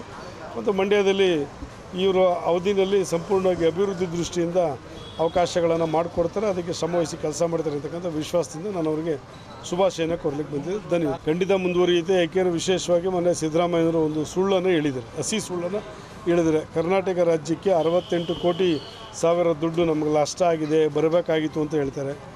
ಇವತ್ತು ಮಂಗಳೂರಾಗ್ಬೋದು, ಬೆಂಗಳೂರಾಗ್ಬೋದು, ಮೈಸೂರಾಗ್ಬೋದು, ಕೆಲವು ಭಾಗದಲ್ಲಿ ಇನ್ನೂ ಸಹ ಮಹಾನಗರ ಪಾಲಿಕೆಗಳು ಚುನಾವಣೆ ಆಗಿಲ್ಲ. ಸ್ಥಳೀಯ ಸಂಸ್ಥೆ, ಜಿಲ್ಲಾ ಪಂಚಾಯತಿ ಮತ್ತು ತಾಲೂಕು ಪಂಚಾಯತಿ ಚುನಾವಣೆ ಆಗಿಲ್ಲ. ರಾಜೀವ್ ಗಾಂಧಿಯವರು ಜಾರಿಗೆ ತಂದ 74th ಅಮೆಂಡ್ಮೆಂಟ್ ಪ್ರಕಾರ ಸ್ಥಳೀಯ ಸಂಸ್ಥೆಯಲ್ಲಿ ಸ್ಥಳೀಯ ಚುನಾಯಿತ ಪ್ರತಿನಿಧಿಗಳು ಇಲ್ಲ ಅಂತ ಹೇಳಿದರೆ ಕೇಂದ್ರ ಸರ್ಕಾರದ ಕೆಲವು ಫಂಡ್ ಬರೋದಿಲ್ಲ. ಅದು ಸಿದ್ದರಾಮಯ್ಯವ್ರಿಗೂ ಗೊತ್ತಿದ್ದು ಸುಮ್ಮನೆ ನಮ್ಗೆ 58,000 ಕೊಡಬೇಕು, 68,000 ಕೊಡಬೇಕು, ಕೇಂದ್ರ ಸರ್ಕಾರ ಕೊಟ್ಟಿಲ್ಲ ಅಂತ ಸುಳ್ಳನ್ನು ಹೇಳ್ತಾರೆ. ಜಿಲ್ಲಾ ಪಂಚಾಯತಿ, ತಾಲೂಕು ಪಂಚಾಯತಿ ಚುನಾವಣೆಗಳಾದರೆ, ಮಹಾನಗರ ಪಾಲಿಕೆ ಚುನಾವಣೆಗಳಾದರೆ, ಅದು ಬೆಂಗಳೂರಿಗೆ ನಿನ್ನೆಗೆ 4 ವರ್ಷ ಆಗಿದೆ ಚುನಾವಣೆಗೆ, ಸಾವಿರಾರು ಕೋಟಿ ಅನುದಾನ ಬರಬೇಕು. ಚುನಾಯಿತ ಪ್ರತಿನಿಧಿಗಳು ಇಲ್ಲದೇ ಕೇಂದ್ರ ಸರ್ಕಾರ ಹಣ ಬಿಡುಗಡೆ ಮಾಡಲ್ಲ. ಇದು ಗೊತ್ತಿರುವಂಥ ವಿಷಯನೇ. ಸುಮ್ಮನೆ ಕೇಂದ್ರ ಸರ್ಕಾರದ ಮೇಲೆ ಗೂಬೆ ಕೂರಿಸುವಂಥದ್ದು ಸರಿಯಲ್ಲ. ಮುಂದೆ ಬರ್ತಕ್ಕಂಥ ನಮ್ಮ ಈ ಜಿಲ್ಲಾ ಪಂಚಾಯತಿ, ತಾಲೂಕು ಪಂಚಾಯತಿ ಚುನಾವಣೆ ಅಥವಾ ಯಾವುದೇ ಚುನಾವಣೆಗಳು ಇದೇ ರೀತಿ NDA ನೇತೃತ್ವದಲ್ಲಿ JDS ಮತ್ತು BJP ಒಟ್ಟಿಗೆ ನಾವು ಚುನಾವಣೆಯನ್ನು ಎದುರಿಸಿ ಕಾಂಗ್ರೆಸ್ ವಿರುದ್ಧವಾಗಿ ನಾವು ವಿಶ್ವಾಸದಲ್ಲಿ ಜನ ಗಳಿಸ್ತೀವಿ ಅನ್ನತಕ್ಕಂಥ ವಿಶ್ವಾಸದ ಮಾತನ್ನು ಹೇಳಲಿಕ್ಕೆ ಇಚ್ಛೆಪಡ್ತೀವಿ. ಅಲ್ಲ, ಈಗ ಚುನಾವಣೆ ಜಿಲ್ಲಾ ಪಂಚಾಯತಿ, ತಾಲೂಕು ಪಂಚಾಯತ್ ಚುನಾವಣೆ ಘೋಷಣೆ ಆದಮೇಲೆ ಈಗಾಗಲೇ ಇದಕ್ಕೊಂದು ಕಮಿಟಿಯನ್ನು ಕಾನ್ಸ್ಟಿಟ್ಯೂಟ್ ಮಾಡಿದ್ರು, ಡಿಲಿಮಿಟೇಷನ್ಸ್ ಮಾಡೋದ್ರ ಬಗ್ಗೆ ಮತ್ತು ರಿಸರ್ವೇಷನ್ಸ್ ಬಗ್ಗೆ. ಈ ಡಿಲಿಮಿಟೇಷನ್ಸ್ ಕಮಿಟಿನಲ್ಲಿ ನಮ್ಮ ಪಾರ್ಟಿಯಿಂದ ನಾನು ರೆಪ್ರೆಸೆಂಟ್ ಮಾಡ್ತಾಯಿದ್ದೆ. ಇದೆಲ್ಲವೂ ಪ್ರಕ್ರಿಯೆ ಪೂರ್ಣ ಆಗಿದೆ. ಇನ್ನು ಚುನಾವಣೆ ಮತ್ತು ಮಾಡೋದೊಂದು ಬಾಕಿ ಇದೆ. ಅದರಲ್ಲಿ ರಿಸರ್ವೇಷನ್ಸ್ ಬಗ್ಗೆ ಸುಪ್ರೀಂ ಕೋರ್ಟಿಂದ ತಡೆ ಇತ್ತು, ಮಹಾರಾಷ್ಟ್ರ ಸರ್ಕಾರದ ಕೆಲವು ವ್ಯತ್ಯಾಸದಿಂದ ಈಗೆಲ್ಲವೂ ತೆರವು ಆಗಿರೋದ್ರಿಂದ ಇನ್ನು ಸ್ಥಳೀಯ ಸಂಸ್ಥೆ ಚುನಾವಣೆಗೆ ರಾಜ್ಯ ಸರ್ಕಾರ ಒತ್ತು ಕೊಟ್ಟು ಚುನಾವಣೆಗಳನ್ನು ಘೋಷಣೆ ಮಾಡ್ತಕ್ಕಂಥದ್ದು. ಮಳೆಗಾಲ ಕಳೆದ ಮೇಲೆ ಚುನಾವಣೆ ಪೂರಕವಾಗಿ ಮಾಡಬೇಕು ಅನ್ನತಕ್ಕಂಥ BJP ಒತ್ತಾಯ ಮಾಡುತ್ತೆ. ಆ ನಿಟ್ಟಿನಲ್ಲಿ ಇವತ್ತೇನು ಮಂಡ್ಯ ನಗರ ಪಾಲಿಕೆ ಚುನಾವಣೆಯಲ್ಲಿ ಹೆಂಗೆ ಸಕ್ರಿಯವಾಗಿ ನಾವಿಬ್ಬರು ಒಟ್ಟಿಗೆ ಹೋದೋ, ಮಂಡ್ಯದಲ್ಲಿ ನಡೆಯತಕ್ಕಂಥ ಜಿಲ್ಲಾ ಪಂಚಾಯತಿ, ತಾಲೂಕು ಪಂಚಾಯತಿ ಚುನಾವಣೆಯಲ್ಲಿ ಒಟ್ಟಿಗೆ ಸೀಟ್ ಶೇರಿಂಗಲ್ಲೂ ಸಹ ಒಟ್ಟಿಗೆ ನಾವು ಹೋಗ್ತೀವಿ ಅನ್ನತಕ್ಕಂಥ ವಿಶ್ವಾಸ. ಬೇಕರಿ ಅರವಿಂದವರು ವ್ಯಾಪಾರ ಜೊತೆಯಲ್ಲಿ ಪಕ್ಷದ ಕೆಲಸನ ಸಕ್ರಿಯವಾಗಿ ಮಾಡ್ತಾಯಿದ್ದಾರೆ. ಕಳೆದ ಬಾರಿ ಅವರು ಟೌನ್ ಅಧ್ಯಕ್ಷರಾಗಿ ಸಕ್ರಿಯವಾಗಿ ಕೆಲಸ ಮಾಡಿದ್ದಾರೆ. ಮುಂದಿನ ದಿನಗಳಲ್ಲಿ ಅವ್ರಿಗೆ ಹೆಚ್ಚಿನ ಜವಾಬ್ದಾರಿ ಕೊಡಬೇಕು ಅನ್ನೋಂಥದ್ದು ತೀರ್ಮಾನ ಆಗಿದೆ. ಜವಾಬ್ದಾರಿನ ಪಾರ್ಟಿ ಅವರಿಗೆ ಜವಾಬ್ದಾರಿನ ಕೊಡುತ್ತೆ. ಕಾರ್ಯಕ್ರಮದಲ್ಲಿ ಜಿಲ್ಲಾ ಬಿಜೆಪಿ ಮುಖಂಡ ಎಚ್ಆರ್ ಅರವಿಂದ್, ಬಿಜೆಪಿ ನಗರ ಮೋರ್ಚಾ ಅಧ್ಯಕ್ಷ ವಸಂತ್ ಕುಮಾರ್, ಮಾಜಿ ನಗರಸಭಾ ಸದಸ್ಯ ಚಂದ್ರ ಪ್ರಸನ್ನ, ಬಿಜೆಪಿ ಯುವ ಮುಖಂಡರಾದ ಶ್ರೀನಿವಾಸ್, ಕೇಶವ್, ಯೋಗೇಶ್, ನಂದೀಶ್ ಮತ್ತಿತರರು ಹಾಜರಿದ್ದರು. ಕಾವೇರಿ ನೀರಾವರಿ ನಿಗಮದ ಅಧಿಕಾರಿಗಳ ಸರಿಯಾಗಿ ನಿರ್ವಹಣೆ ಮಾಡದಂತಹ ಹಿನ್ನೆಲೆಯಲ್ಲಿ ತಾಲೂಕಿನಲ್ಲಿ ನೀರಿನ ಸಮಸ್ಯೆ ಉದ್ಭವವಾಗಿದೆ ಅಂತ ಮಾಜಿ ಶಾಸಕ ಡಾಕ್ಟರ್ ಕೆ ಅನ್ನದಾನಿ ಆರೋಪಿಸಿದರು. ಮಳವಳ್ಳಿ ತಾಲೂಕಿನಲ್ಲಿ ತೆಳಗವಾದಿ, ಕಿರುಗಾವಿಲು, ಹೂವಿನಕೊಪ್ಪಲು, ಡಾಗಿಬೊಮ್ಮನಹಳ್ಳಿ, ಮಾರೇಹಳ್ಳಿ, ಹೊಸಳ್ಳಿ, ಕಂದೇಗಾಲ ಗ್ರಾಮ ಪಂಚಾಯಿತಿ ವ್ಯಾಪ್ತಿಯ ಕೆರೆಕಟ್ಟೆಗಳು ಹಾಗೂ ನಾಲೆಗಳನ್ನು ವೀಕ್ಷಿಸಿದ ಸಂದರ್ಭದಲ್ಲಿ ಮಾತನಾಡಿದ ಅವರು, ಮುಂದಿನ 15 ದಿನಗಳ ಒಳಗೆ ಭತ್ತದ ನಾಟಿ ಆಗದಿದ್ದರೆ ಸಮರ್ಪಕವಾಗಿ ಬೆಳೆ ಬರುವುದಿಲ್ಲ. ಹೀಗಾಗಿ ಆಗಿರುವ ಲೋಪದೋಷಗಳನ್ನು ಸರಿಪಡಿಸಿಕೊಂಡು ಅಧಿಕಾರಿಗಳು ಹಾಗೂ ಜನಪ್ರತಿನಿಧಿಗಳ ಜವಾಬ್ದಾರಿಯಿಂದ ಕೆಲಸ ಮಾಡಬೇಕು. ಗಗನಚುಕ್ಕಿ ಜಲಪಾತ ಉತ್ಸವಕ್ಕೆ ವಿರೋಧ ವ್ಯಕ್ತಪಡಿಸುವ ಹಾಗೂ ಮುಖ್ಯಮಂತ್ರಿಗಳಿಗೆ ಕಪ್ಪು ಪಟ್ಟಿ ತೋರಿಸುತ್ತೇವೆ ಎನ್ನುವಂತ ಹೇಳಿಕೆ ನೀಡಿದ ಮೇಲೆ ಈಗ ತರಾತುರಿಯಲ್ಲಿ ಸ್ವಲ್ಪ ಪ್ರಮಾಣದಲ್ಲಿ ನೀರು ಬಿಡಲಾಗಿದೆ. ಆದರೂ ಸಹ ಕೆರೆಕಟ್ಟೆಗಳಿಗೆ ನೀರಿಲ್ಲ ಅಂತ ಆರೋಪಿಸಿದರು. ಸುಜ್ಜಲೂರು ಕೆರೆ ಅಂತ ಹೇಳಿ ಸುಮಾರು ಒಂದು 100 ಎಕರೆ ಪ್ರದೇಶದಲ್ಲಿ ಈ ಸುಜ್ಜಲೂರು ಕೆರೆ ಇರ್ತಕ್ಕಂಥದ್ದು.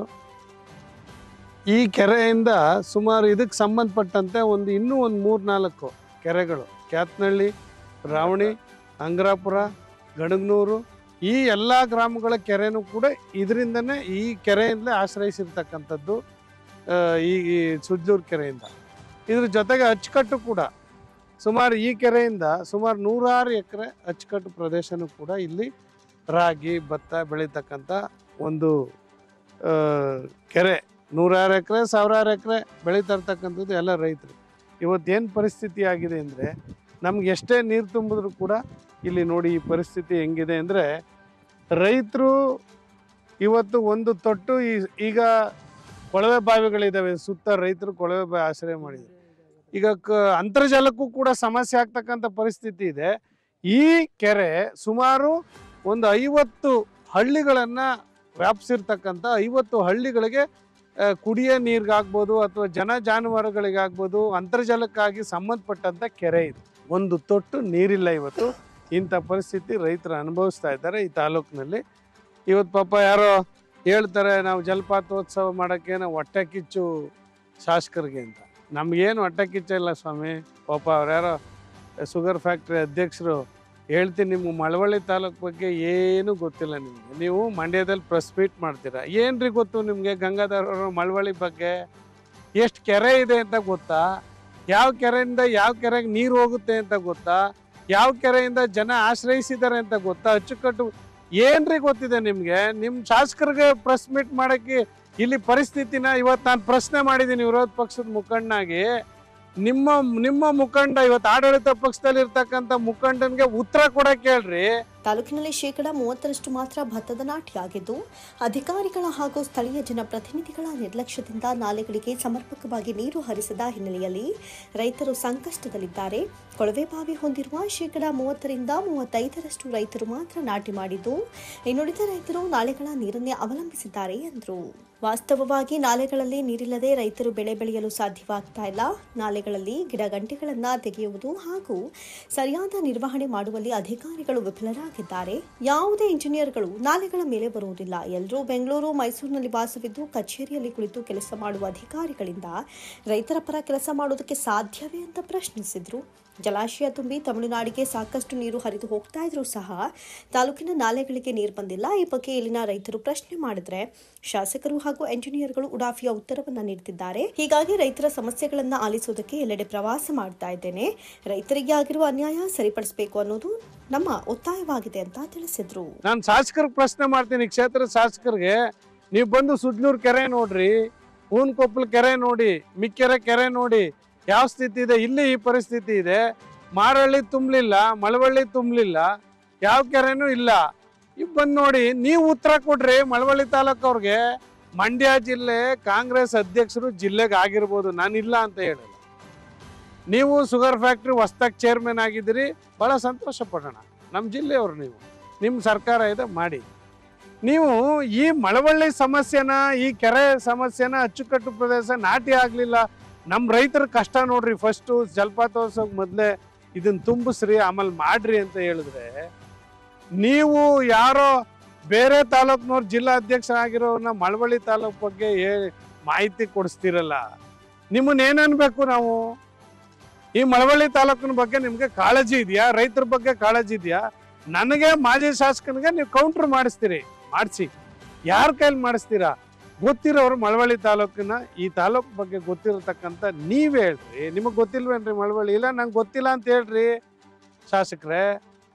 ಇಲ್ಲ ನೀವು ಯಾರೋ ಜಿಲ್ಲಾ ಅಧ್ಯಕ್ಷನ ಕೈಲಿ ಮಂಡ್ಯದಲ್ಲಿ ಪ್ರೆಸ್ ಮೀಟ್ ಮಾಡ್ತೀನಿ ಅಂದ್ರೆ ಸುಜ್ಲೂರ್ ಕೆರೆ ಎಲ್ಲಿದೆ ಅಂತ ಹೇಳಕ್ ಹೇಳ್ರಿ. ನಿಮ್ಮ ಏನಿದೆ ಪರಿಸ್ಥಿತಿ ಅಂತ ನಿಮ್ ಗಂಗಾಧರ್ ನೋಡ್ ಮಾಡವ್ರೇನ್ರಿ ಪ್ರೆಸ್ ಮೀಟ?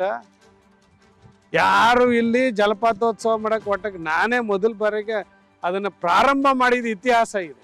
2007ನೇ ಇಸ್ವಿನಲ್ಲಿ 6ನೇ ಇಸ್ವಿನಲ್ಲಿ ಕುಮಾರಸ್ವಾಮಿ ಅವರು ಮುಖ್ಯ ಇತಿಹಾಸ ಇದೆ. ನಾವ್ ಯಾಕೆ ಒಟ್ಟಕ್ಕಿಚ್ಕೊಡೋಣ? ನೀವು ನೀರು ಬಿಡಿಸ್ರಿ ರೈತರಿಗೆ ಅಂತ ನಾವು ಒತ್ತಾಯ ಮಾಡ್ತಾ ಇರೋದು. ಅದಕ್ಕೆ ನಾನು ಪ್ರಶ್ನೆ ಮಾಡ್ತಾ ಇದ್ದೀನಿ, ನೀರು ಬಿಡಿಸಿ ಅಂದ್ರೆ ಶಾಸಕರೇ ನೀವು ಉತ್ತರ ಕೊಡ್ರಿ. ಅದ್ಬಿಟ್ಟು ಬೇರೆಯವ್ರ ಕೈಲೆಲ್ಲ ಉತ್ತರ ಕೊಡಿಸ್ಕೊಂಡು ಮಳವಳ್ಳಿ ಕ್ಷೇತ್ರದ ಮ್ಯಾಪೇ ಗೊತ್ತಿಲ್ಲದೆ ಇರ್ತಕ್ಕಂಥ ಜಿಲ್ಲಾ ಅಧ್ಯಕ್ಷನ ಕೈಲಿ ನೀವು ಸ್ಟೇಟ್ಮೆಂಟ್ ಕೊಡಿಸ್ತೀರಿ. ಇದೆಂತ ಘೋರ ಅನ್ಯಾಯ ನೋಡ್ರಿ. ಈ ರೈತರು ಯಾವ ಊಟ ಇಲ್ಲದೆ ನಿಂತಿದ್ದಾರೆ. ಇವತ್ತು ಎಂತ ಪರಿಸ್ಥಿತಿ ಇದೆ. ಇವತ್ತು ಕೆರೆ ಕಟ್ಟೆಗಳ ಪರಿಸ್ಥಿತಿ, ದನ ಜಾನುವಾರುಗಳಿಗೆ ನೀರಿಲ್ಲ. ಇದನ್ನ ಫಸ್ಟ್ ಕಲೀರಿ ಅಂದ್ರೆ ನೀವು ಸ್ಟೇಟ್ಮೆಂಟ್ ಮಾಡಿ ನೀರು ತುಂಬಿಸ್ರಿ ಅಂದ್ರೆ ಅದ್ಯಾರ ಜಿಲ್ಲಾಧ್ಯಕ್ಷನ ಕೈಲಿ? ಜಿಲ್ಲಾಧ್ಯಕ್ಷನ್ಗೆ ಮಳವಳ್ಳಿ ಬಗ್ಗೆ ಏನು ಗೊತ್ತಿದೆ? ಮದ್ದೂರು ಪಟ್ಟಣದ ಪೇಟೆ ಬೀದಿಯ ಅಗಲೀಕರಣ ಸಂಬಂಧ ಇಂದು ಸಂಬಂಧಪಟ್ಟ ಅಧಿಕಾರಿಗಳ ಸಭೆಯನ್ನು ಜಿಲ್ಲಾಧಿಕಾರಿ ಕಚೇರಿಯ ಸಭಾಂಗಣದಲ್ಲಿ ಸಂಜೆ 5 ಗಂಟೆಗೆ ನಿಯೋಜಿಸಲಾಗಿದೆ ಅಂತ ಜಿಲ್ಲಾಧಿಕಾರಿ ಡಾಕ್ಟರ್ ಕುಮಾರ್ ತಿಳಿಸಿದರು. ಪಟ್ಟಣದ ಪೇಟೆ ಬೀದಿಯನ್ನ ಶಾಸಕ ಕೆಎಂ ಉದಯ್ ಹಾಗೂ ಅಧಿಕಾರಿಗಳೊಂದಿಗೆ ಪರಿಶೀಲನೆ ನಡೆಸಿ ಬಳಿಕ ಸುದ್ದಿಗೋಷ್ಠಿಯಲ್ಲಿ ಮಾತನಾಡಿದರು. ಪಟ್ಟಣದ ಪೇಟೆ ಬೀದಿ ಕಿರಿದಾಗಿರುವ ಕಾರಣ ವಾಹನ ಹಾಗೂ ಸಾರ್ವಜನಿಕರಿಗೆ ತೊಂದರೆ ಉಂಟಾಗ್ತಾ ಇರೋ ಬಗ್ಗೆ ಶಾಸಕ ಕೆಎಂ ಉದಯ್ ಅವರು ಸರ್ಕಾರಕ್ಕೆ ಮನವಿ ಮಾಡಿದ್ರು. ಈ ಸಂಬಂಧ ಪೌರಾಡಳಿತ ನಿರ್ದೇಶನಾಲಯ ಅಗತ್ಯ ಕ್ರಮ ಕೈಗೊಳ್ಳುವಂತೆ ಜಿಲ್ಲಾಡಳಿತಕ್ಕೆ ವರದಿ ನೀಡುವಂತೆ ಸೂಚನೆ ನೀಡಿದ ಹಿನ್ನೆಲೆಯಲ್ಲಿ ರಸ್ತೆಯನ್ನ ಪರಿಶೀಲನೆ ಮಾಡಲಾಗ್ತಾ ಇದೆ ಅಂತ ಹೇಳಿದ್ರು. ಪಟ್ಟಣದ ಪೇಟೆ ಬೀದಿಯು ಕೆಲವು ಕಡೆ 20, 40 ಹಾಗೂ 60 ಅಡಿಗಳು ಇದ್ದು ಶಾಸಕ ಕೆಎಂ ಉದಯ್ ಅವರು 100 ಅಡಿಗೆ ವಿಸ್ತರಿಸುವಂತೆ ಸರ್ಕಾರಕ್ಕೆ ಮನವಿ ಮಾಡಿದ್ದು, ಈ ಸಂಬಂಧ ಅಧಿಕಾರಿಗಳ ಸಭೆ ನಡೆಸಿ ರಸ್ತೆ ವಿಸ್ತರಣೆ ಸಂಬಂಧ ಅಧಿಕಾರಿಗಳಿಗೆ ಮಾಹಿತಿ ಪಡೆದು ಸರ್ಕಾರಕ್ಕೆ ಪ್ರಸ್ತಾವನೆ ಸಲ್ಲಿಸಲಾಗುತ್ತೆ ಅಂತ ತಿಳಿಸಿದ್ರು. ಪಟ್ಟಣದ MC ರಸ್ತೆ ಏನಿದೆ, ಇದನ್ನು ಸಾರ್ವಜನಿಕರ ಹಿತದೃಷ್ಟಿಯಿಂದ ಸಾರ್ವಜನಿಕರಿಗೆ ಮುಕ್ತ ಸಂಚಾರ ಮಾಡಿಕೊಡ್ಬೇಕನ್ನುವಂಥ ಉದ್ದೇಶದಿಂದ ರಸ್ತೆ ಅಗಲೀಕರಣ ಆಗಬೇಕು ಅಂತೇಳಿ ಮಾನ್ಯ ಶಾಸಕರಿಗಾಗಲಿ ಸರ್ಕಾರಕ್ಕೆ ಮಾನ್ಯ ಮುಖ್ಯಮಂತ್ರಿಗಳಿಗೆ ಪ್ರಸ್ತಾವನೆ ಕೂಡ ಕೊಟ್ಟಿದ್ದಾರೆ. ಸರ್ಕಾರದಿಂದ ಅಂದರೆ ಪೌರಾಡಳಿತ ನಿರ್ದೇಶನಾಲಯದಿಂದ ನಮಗೆ ಪತ್ರ ಬಂದಿದೆ. ಮಾನ್ಯ ಶಾಸಕರ ಪತ್ರವನ್ನು ಪರಿಶೀಲಿಸಿ ಈ ಬಗ್ಗೆ ಪರಿಶೀಲನೆ ಮಾಡಿ ಸರ್ಕಾರಕ್ಕೆ ಸೂಕ್ತವಾದಂಥ ಪ್ರಸ್ತಾವನೆಯನ್ನು ಕಳಿಸ್ಕೊಡಿ ಅಂತೇಳಿ ನಮಗೆ ಪತ್ರ ಬಂದಿದೆ. ಆ ಪತ್ರ ಬಂದಿರುವ ಹಿನ್ನೆಲೆಯಲ್ಲಿ ನಾವು ಇವತ್ತು ಸ್ಥಳ ಪರಿಶೀಲನೆ ಕೂಡ ಇಟ್ಕೊಂಡಿದ್ದೇವೆ. ನಾಳೆ ಸಂಜೆ 5 ಗಂಟೆಗೆ ಎಲ್ಲ ಅಧಿಕಾರಿಗಳ ಸಭೆಯೂ ಕೂಡ ಇಟ್ಕೊಂಡಿದ್ದೇವೆ. ಸೊ ಆ ದೃಷ್ಟಿಯಿಂದ ಏನು PWD ಅವ್ರದ್ದು ರೋಡ್ ಇದೆ, ಎಷ್ಟು ಆ್ಯಕ್ಚುಲ್ ಇರಬೇಕಾಗಿತ್ತು, ಕೆಲವು ಕಡೆ 20 ಅಡಿ ಇದೆ, ಕೆಲವು ಕಡೆ 40 ಇದೆ, ಕೆಲವು ಕಡೆ 60 ಇದೆ. ಸೊ ಹಾಗಾಗಿ ಅದು ಒಂದು ಸ್ಥಳದಿಂದ ಇನ್ನೊಂದು ಸ್ಥಳಕ್ಕೆ ವೇರಿಯೇಷನ್ ಇದೆ. ಆದರೆ ಅದನ್ನು ನಾವು ನಾಳೆ ಕೂತ್ಕೊಂಡು ಮೀಟಿಂಗ್ನ ಮಾಡಿ ಸಭೆ ಮಾಡಿ ಪ್ಲ್ಯಾನನ್ನು ತಯಾರು ಮಾಡಬೇಕಾಗುತ್ತೆ, ಎಸ್ಟಿಮೇಟ್ ಮಾಡಬೇಕಾಗುತ್ತೆ, ಲೈನ್ ಮಾಡಬೇಕಾಗುತ್ತೆ. ಅದೆಲ್ಲವನ್ನೂ ಕೂಡ ಮಾಡಿ ಸೂಕ್ತವಾದಂಥ ಪ್ರಸ್ತಾವನೆ ಸರ್ಕಾರಕ್ಕೆ ಕಳಿಸ್ಕೊಡ್ತೇವೆ. ಈ ವೇಳೆ ಶಾಸಕ ಕೆಎಂ ಉದಯ್, ಜಿಲ್ಲಾ ಪಂಚಾಯತ್ ಸಿಇಒ ಶೇಖ್ ತನ್ವೀರ್ ಆಸೀಫ್, ಉಪವಿಭಾಗಾಧಿಕಾರಿ ಎಂ ಶಿವಮೂರ್ತಿ, ಲೋಕೋಪಯೋಗಿ ಇಲಾಖೆ ಇಇ ಹರ್ಷ, ಎಇಇ ದೇವಾನಂದ್, ಅಭಿಯಂತರ ಹನುಮಂತು, ಪುರಸಭಾ ಮುಖ್ಯಾಧಿಕಾರಿ ಎಂ ಮೀನಾಕ್ಷಿ, ಪುರಸಭಾ ಸದಸ್ಯ ಸಚಿನ್ ಮತ್ತಿತರರು ಹಾಜರಿದ್ದರು.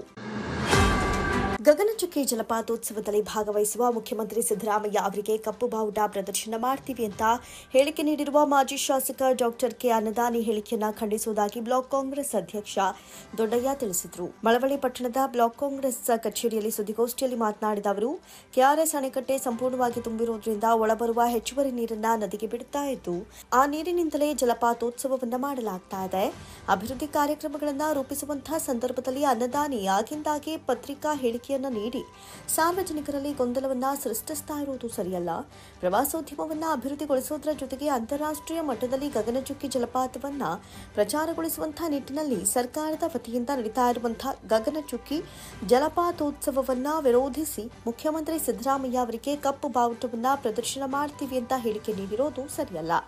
ಕಪ್ಪು ಬಾವುಟ ಪ್ರದರ್ಶನ ಮಾಡುವಂತಹ ಸ್ಥಳದಲ್ಲಿಯೇ ಕಾಂಗ್ರೆಸ್ ಬಾವುಟ ಹಿಡಿದು ಕಾಂಗ್ರೆಸ್ ಕಾರ್ಯಕರ್ತರು ಅನ್ನದಾನಿ ವಿರುದ್ಧ ಪ್ರತಿಭಟನೆಗೆ ನಿಲ್ಲಬೇಕಾಗುತ್ತೆ ಅಂತ ಎಚ್ಚರಿಕೆಯನ್ನು ನೀಡಿದರು. ಈಗ ಕಳೆದ ಒಂದು 3 ದಿನಗಳ ಹಿಂದೆ ಮಂಡ್ಯದಲ್ಲಿ ಮಾಜಿ ಶಾಸಕರು, ಮಳವಳ್ಳಿ ಕ್ಷೇತ್ರದ ಮಾಜಿ ಶಾಸಕರು ಒಬ್ಬರು ನಮ್ಮ ಈ ಗಗನಚುಕ್ಕಿ ಜಲಪಾತೋತ್ಸವದ ಬಗ್ಗೆ KRSನಿಂದ ನೀರು ಬಿಡಿಸಿ ಜಲಪಾತೋತ್ಸವವನ್ನು ಮಾಡ್ತಿದ್ದಾರೆ. ಆ ಜಲಪಾತೋತ್ಸವಕ್ಕೆ ಮುಖ್ಯಮಂತ್ರಿಗಳು ಬಂದರೆ ಕಪ್ಪು ಬಾವುಟ ಹಾರಿಸ್ತೀನಿ ಅಂತ ಒಂದು ಪತ್ರಿಕೆಯಲ್ಲಿ ಹೇಳಿದ್ದಾರೆ. ಅದಕ್ಕೆ ನಾನು ಪ್ರತಿಕ್ರಿಯಿಸ್ತಾ KRSನಿಂದ ಯಾವತ್ತೂ ಈಗ ನೀರು ಬಿಡಿಸಿ ನರೇಂದ್ರ ಸ್ವಾಮಿ ಅವರು ಜಲಪಾತೋತ್ಸವ ಮಾಡುವಂಥ ಪ್ರಮೇಯ ಏನಿಲ್ಲ. ಈಗ ಏನು ನೀರು ಬರ್ತಾ ಇದೆ, ಈಗ ಏನು ನೀರು ಹೆಚ್ಚುವರಿ ನೀರು ಹೋಗ್ತಾ ಇದೆ, ಹೆಚ್ಚುವರಿ ನೀರಿಗೆ ಹೋಗ್ತಾ ಇರೋದಕ್ಕೆ ಜಲಪಾತೋತ್ಸವ ಮಾಡ್ತಾ ಇದ್ದಾರೆ. ಯಾಕೆ ಅಂತ ಅಂದರೆ ಇದು 1902ರಿಂದಲೂ ಸಹ ನಮ್ಮ ದಕ್ಷಿಣ ಏಷ್ಯಾ ಖಂಡದಲ್ಲೇ ನಮ್ಮ ವಿದ್ಯುತ್ ಶಕ್ತಿ ಕೇಂದ್ರ ಇದೆ ಮತ್ತು ಅಲ್ಲೇ ಗಗನಚುಕ್ಕಿನೂ ಸಹ ಶಿವನ ಸಮುದ್ರಂ ಬ್ಲಾಕ್ನಲ್ಲಿ ಹರಿತಾ ಇದೆ. ಆವಾಗಲಿಂದೂ ಸಹ ಜನ ಅದೊಂದು ಪ್ರವಾಸಿಗರ ಸ್ವರ್ಗ ಆಗಿದೆ. ಅದು ಆ ಒಂದು ಉದ್ದೇಶದಿಂದ ಕಳೆದ ಒಂದು 10-15 ವರ್ಷಗಳಿಂದ ಜಲಪಾತೋತ್ಸವನ ಮಾಡ್ತಾ ಇದ್ದಾರೆ. ಮಾಜಿ ಶಾಸಕರು ಸಹ ಜಲಪಾತೋತ್ಸವ ಮಾಡಿದರು. ಆಗ ನೀರು ಇಲ್ಲದಾಗ ನೀರು ಬಿಟ್ಟಿದ್ರು, ಅವರೇ ನೀರು ಬಿಡ್ಸ್ಕೊಂಡು ಮಾಡಿದರು. ಈಗ ನರೇಂದ್ರ ಸ್ವಾಮಿ ಅವರು ನೀರು ಬಿಡ್ಸ್ಕೊಂಡು ಜಲಪಾತೋತ್ಸವ ಮಾಡುವಂಥ ಪ್ರಮೇಯ ಅವ್ರಿಗೆ ಬಂದಿಲ್ಲ. ಈಗಿರೋ ನೀರಿನಲ್ಲೇ ಮಾಡ್ತಾ ಇದ್ದಾರೆ. ಮುಖ್ಯಮಂತ್ರಿಗಳು ಉದ್ಘಾಟನೆಗೆ ಬಂದರೆ ಕಪ್ಪು ಬಾವುಟ ಹಾರಿಸ್ತೀನಿ ಅಂತ ಹೇಳಿದ್ದಾರೆ. ಅವ್ರು ಕಪ್ಪು ಬಾವುಟ ಹಾರಿಸಲಿ, ನಾವು ಕಾಂಗ್ರೆಸ್ ಬಾವುಟ ಹಾರಿಸ್ತೀವಿ, ನಾವು ಸಜ್ಜಾಗಿದ್ದೇವೆ. ಅವರು ಕಪ್ಪು ಬಾವುಟ ಹಾರಿಸಿದಾಗ ನಾವು ಕಾಂಗ್ರೆಸ್ ಬಾವುಟನ ವಿರುದ್ಧವಾಗಿ ನಾವು ಹಾರಿಸುವುದಕ್ಕೂ ನಾವು ಪ್ರತಿಭಟನೆ ಮಾಡೋದಕ್ಕೂ ನಾವೆಲ್ಲ ಸಜ್ಜಾಗಿ ಕುಳಿತಿದ್ದೇವೆ. ಅದನ್ನು ದಯವಿಟ್ಟು ನಮ್ಮ ಮಾಜಿ ಶಾಸಕರು ಈ ಥರ ಪದೇ ಪದೇ ಒಂದು ಅಭಿವೃದ್ಧಿ ಕಾರ್ಯಗಳಿಗೆ ಪದೇ ಈ ಥರ ಒಂದು ಪತ್ರಿಕಾ ಹೇಳಿಕೆ ನೀಡಿ ಗೊಂದಲ ಮಾಡಿಸ್ಬಾರ್ದು. ಇವತ್ತು ಅವಾಗಲಿಂದ ಸಹ KRS ಅಣೆಕಟ್ಟೆ ಕಟ್ಟುತ್ತಾವಳಿಂದ ಸಹ ಮಳವಳ್ಳಿ ತಾಲೂಕು ಕೊನೆ ಭಾಗ ವಿಶೇಷ ನಾಲೆಗೆ ಯಾವತ್ತೂ ನೀರು ಬೇಗ ಬಂದಿಲ್ಲ. ಸುದ್ದಿಗೋಷ್ಠಿಯಲ್ಲಿ ಗ್ರಾಮಾಂತರ ಬ್ಲಾಕ್ ಕಾಂಗ್ರೆಸ್ ಅಧ್ಯಕ್ಷ CP ರಾಜು, ಗ್ಯಾರಂಟಿ ಯೋಜನೆ ಅನುಷ್ಠಾನದ ಅಧ್ಯಕ್ಷ ಚಿಕ್ಕಲಿಂಗಯ್ಯ, ಜಿಲ್ಲಾ ಪಂಚಾಯತ್ ಮಾಜಿ ಸದಸ್ಯೆ ಸುಜಾತ KM ಪುಟ್ಟು, ಜಿಲ್ಲಾ ಪಂಚಾಯಿತಿ ಮಾಜಿ ಸದಸ್ಯ RN ವಿಶ್ವಾಸ್, APMC ಮಾಜಿ ಅಧ್ಯಕ್ಷ ಅಂಬರೀಶ್, ತಾಲೂಕು ಪಂಚಾಯತ್ ಮಾಜಿ ಉಪಾಧ್ಯಕ್ಷ C ಮಾಧು, ಮುಖಂಡರಾದ ದೇವರಾಜು, ಬಸವೇಶ್, ಕಿರಣ್ ಶಂಕರ್, ಪುಟ್ಟಸ್ವಾಮಿ, ಕೃಷ್ಣಮೂರ್ತಿ, ಶಿವಸ್ವಾಮಿ, ಶಿವಮಾದೇಗೌಡ, ಅಜೀಜ್, ಕೃಷ್ಣ, ರೋಹಿತ್, ಲಿಂಗರಾಜು ಸೇರಿದಂತೆ ಇತರರು ಹಾಜರಿದ್ದರು. ಮಂಡ್ಯ ನಗರದ ಶಿವನಂಜಪ್ಪ ಪಾರ್ಕ್ ದೇವರಕಾಡು ಬಳಗ ಆಯೋಜಿಸಿದ್ದ ನಗರಸಭಾ ಅಧ್ಯಕ್ಷ ನಾಗೇಶ್ ಮತ್ತು ಉಪಾಧ್ಯಕ್ಷ ಅರುಣ್ ಕುಮಾರ್ ಅಭಿನಂದನೆ ಕಾರ್ಯಕ್ರಮವನ್ನು ಮಾಜಿ ಶಾಸಕ KT ಶ್ರೀಕಂಠೇಗೌಡ ನೆರವೇರಿಸಿದರು.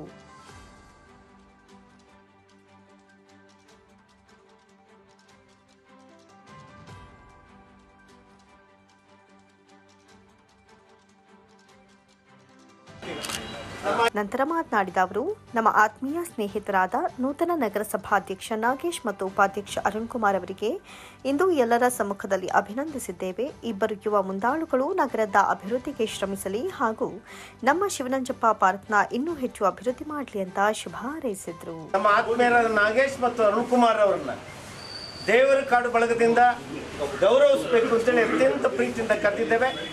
ಇವತ್ತು ನಾಗೇಶ್ ಅವರು ಮತ್ತು ನಮ್ಮ ಅರುಣ್ ಕುಮಾರ್ ಅವರು ನಮ್ಮ ಪ್ರೀತಿಯ ಆಹ್ವಾನಕ್ಕೆ ಗೌರವವನ್ನು ಕೊಟ್ಟು ಆಗಮಿಸಿದ್ದಾರೆ.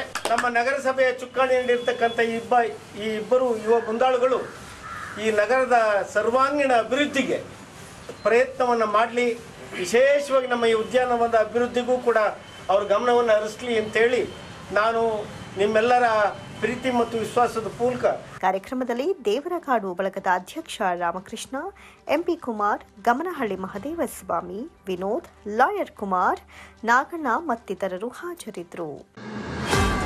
ಕರ್ನಾಟಕ ದಲಿತ ಸಂಘರ್ಷ ಸಮಿತಿ ವತಿಯಿಂದ ಸುಪ್ರೀಂ ಕೋರ್ಟ್ ತೀರ್ಪಿನಂತೆ ರಾಜ್ಯ ಸರ್ಕಾರ ಪರಿಶಿಷ್ಟ ಜಾತಿಯವರಿಗೆ ಒಳ ಮೀಸಲಾತಿ ಅನುಷ್ಠಾನಗೊಳಿಸಬೇಕು ಅಂತ ಒತ್ತಾಯಿಸಿ ಪ್ರತಿಭಟನೆ ಮತ್ತು ತಮಟೆ ಚಳವಳಿಯನ್ನ ನಡೆಸಿದರು. ರಾಜ್ಯಾಧ್ಯಕ್ಷ ದಾದಾ ಸಾಹೇಬ್ ಮೂರ್ತಿ ಅವರ ನೇತೃತ್ವದಲ್ಲಿ ಟ್ರೆಡಿಷನ್ ಕಾಲೇಜು ಬಳಿಯಿಂದ ಜಿಲ್ಲಾಧಿಕಾರಿ ಕಚೇರಿಯವರೆಗೆ ಮೆರವಣಿಗೆಯನ್ನ ನಡೆಸಿ ಬಳಿಕ ಜಿಲ್ಲಾಧಿಕಾರಿ ಕಚೇರಿ ಬಳಿ ಸಮಾವೇಶಗೊಂಡು ಘೋಷಣೆಗಳನ್ನು ಕೂಗಿ ಬೇಡಿಕೆಯ ಈಡೇರಿಕೆಗೆ ಒತ್ತಾಯಿಸಿದರು.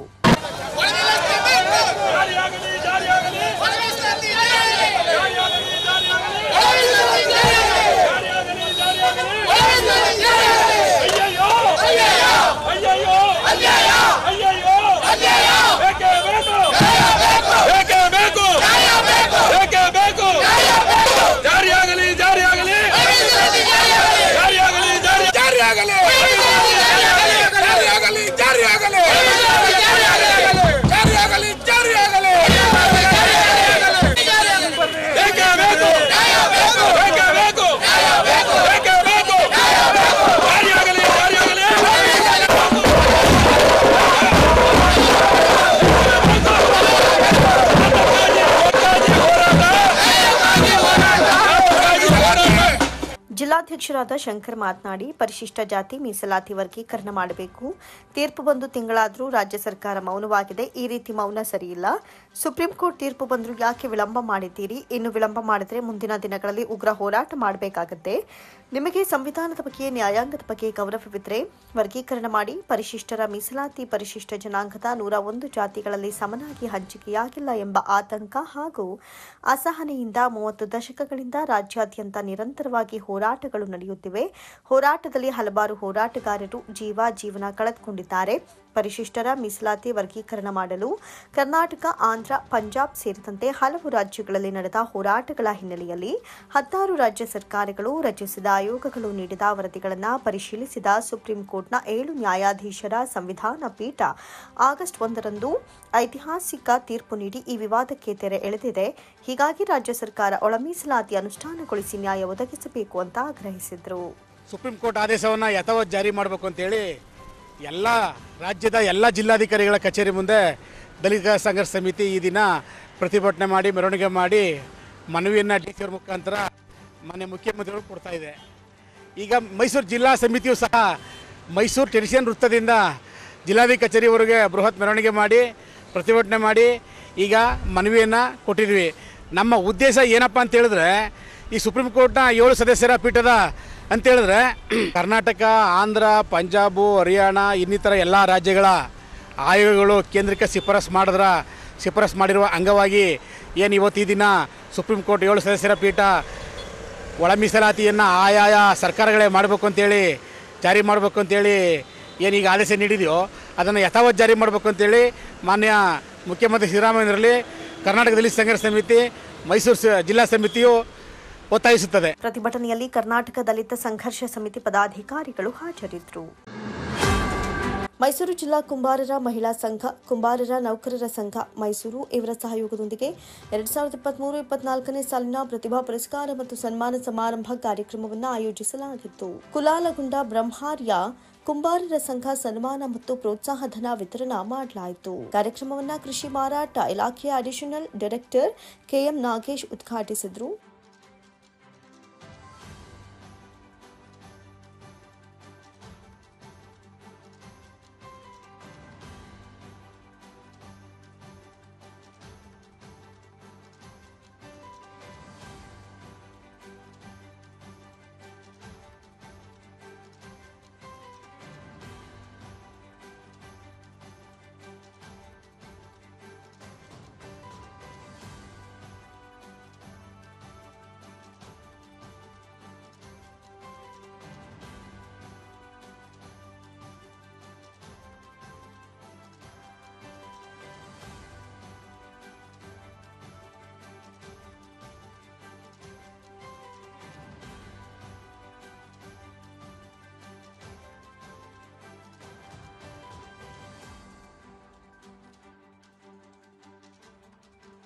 ಪ್ರತಿ ವರ್ಷದಂತೆ ನಾವು ಮೈಸೂರು ಜಿಲ್ಲಾ ಕುಂಬಾರ ಮಹಿಳಾ ಸಂಘದ ವತಿಯಿಂದ SSLC ಮತ್ತು ದ್ವಿತೀಯ PUCಯಲ್ಲಿ ಹೆಚ್ಚಿನ ಅಂಕ ಗಳಿಸಿರ್ತಕ್ಕಂಥ ಮಕ್ಕಳುಗಳಿಗೆ ನಾವು ಪ್ರತಿಭಾ ಪುರಸ್ಕಾರವನ್ನು ನೀಡ್ತಾ ಬರ್ತಾ ಇದ್ದೇವೆ. ಅದರಂತೆ ಈ ಸಾರಿನೂ ನಾವು ಈ ಸಾಲಿನಲ್ಲಿ 23-24ನೇ ಸಾಲಿನಲ್ಲಿ ಅತಿ ಹೆಚ್ಚು ಅಂಕ ಪಡೆದಂತಹ ಮಕ್ಕಳುಗಳಿಗೆ ನಾವು ಪ್ರತಿಭಾ ಪುರಸ್ಕಾರವನ್ನು ಹಮ್ಮಿಕೊಂಡು ಅರ್ಜಿಯನ್ನು ನಾವು ಕರೆದಿದ್ವಿ. ಅದರಂತೆ 40 ಅಪ್ಲಿಕೇಶನ್ಗಳು ಬಂದಿತ್ತು. ಅದರಲ್ಲಿ 10 ರಿಜೆಕ್ಟ್ ಆಯಿತು. ಕಾರಣ ಏನು ಅಂದರೆ ನಾವು 80 ಮೇಲೆ ತೊಗೊಂಡಿದ್ವಿ. ನಾವು SSLCನ ಡಿಸ್ಟಿಂಕ್ಷನ್ ತೊಗೊಂಡ್ವಿ.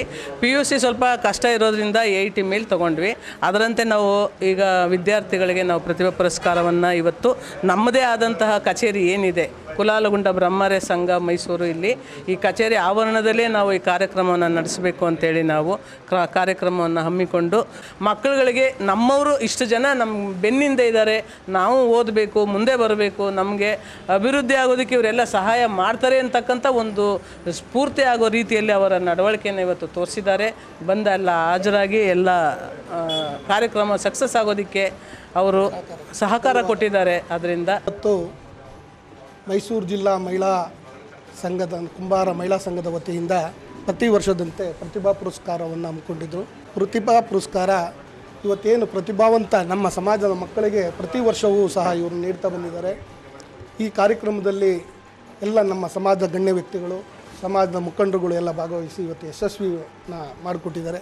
ಅವರಿಗೆಲ್ಲರಿಗೂ ಸಹ ನಾನು ಧನ್ಯವಾದಗಳನ್ನು ಅರ್ಪಿಸ್ತೇನೆ. ಕಾರ್ಯಕ್ರಮದಲ್ಲಿ ಮೈಸೂರು ಜಿಲ್ಲಾ ಕುಂಬಾರ ಮಹಿಳಾ ಸಂಘದ ಅಧ್ಯಕ್ಷೆ ಸುಬ್ಬಲಕ್ಷ್ಮಿ, ಶ್ರೀರಾಮ ಶೆಟ್ಟರು, ಕುಲಾಲಗುಂಡ ಬ್ರಹ್ಮಾರ್ಯ ಕುಂಬಾರರ ಸಂಘದ ಅಧ್ಯಕ್ಷ ಎಚ್.ಎಸ್. ಪ್ರಕಾಶ್, ಶಾಲಿವಾಹನ ವಿವಿಧೋದ್ದೇಶ ಕೈಗಾರಿಕಾ ಸಹಕಾರ ಸಂಘದ ಮಂಜುನಾಥ್, ಮೈಸೂರು ಜಿಲ್ಲಾ ನೌಕರರ ಸಂಘದ ಅಧ್ಯಕ್ಷೆ ಡಾಕ್ಟರ್ ಎಸ್. ರಮ್ಯಾ ಪ್ರದೀಪ್, ಮೈಸೂರು ಜಿಲ್ಲಾ ಸರ್ವಜ್ಞ ಜಾಗೃತಿ ವೇದಿಕೆಯ ಮಹೇಶ್, ಕಾಂಗ್ರೆಸ್ ಮುಖಂಡರಾದ ಮಾರಶೆಟ್ಟಿ ಸೇರಿದಂತೆ ಇನ್ನಿತರರು ಉಪಸ್ಥಿತರಿದ್ದರು.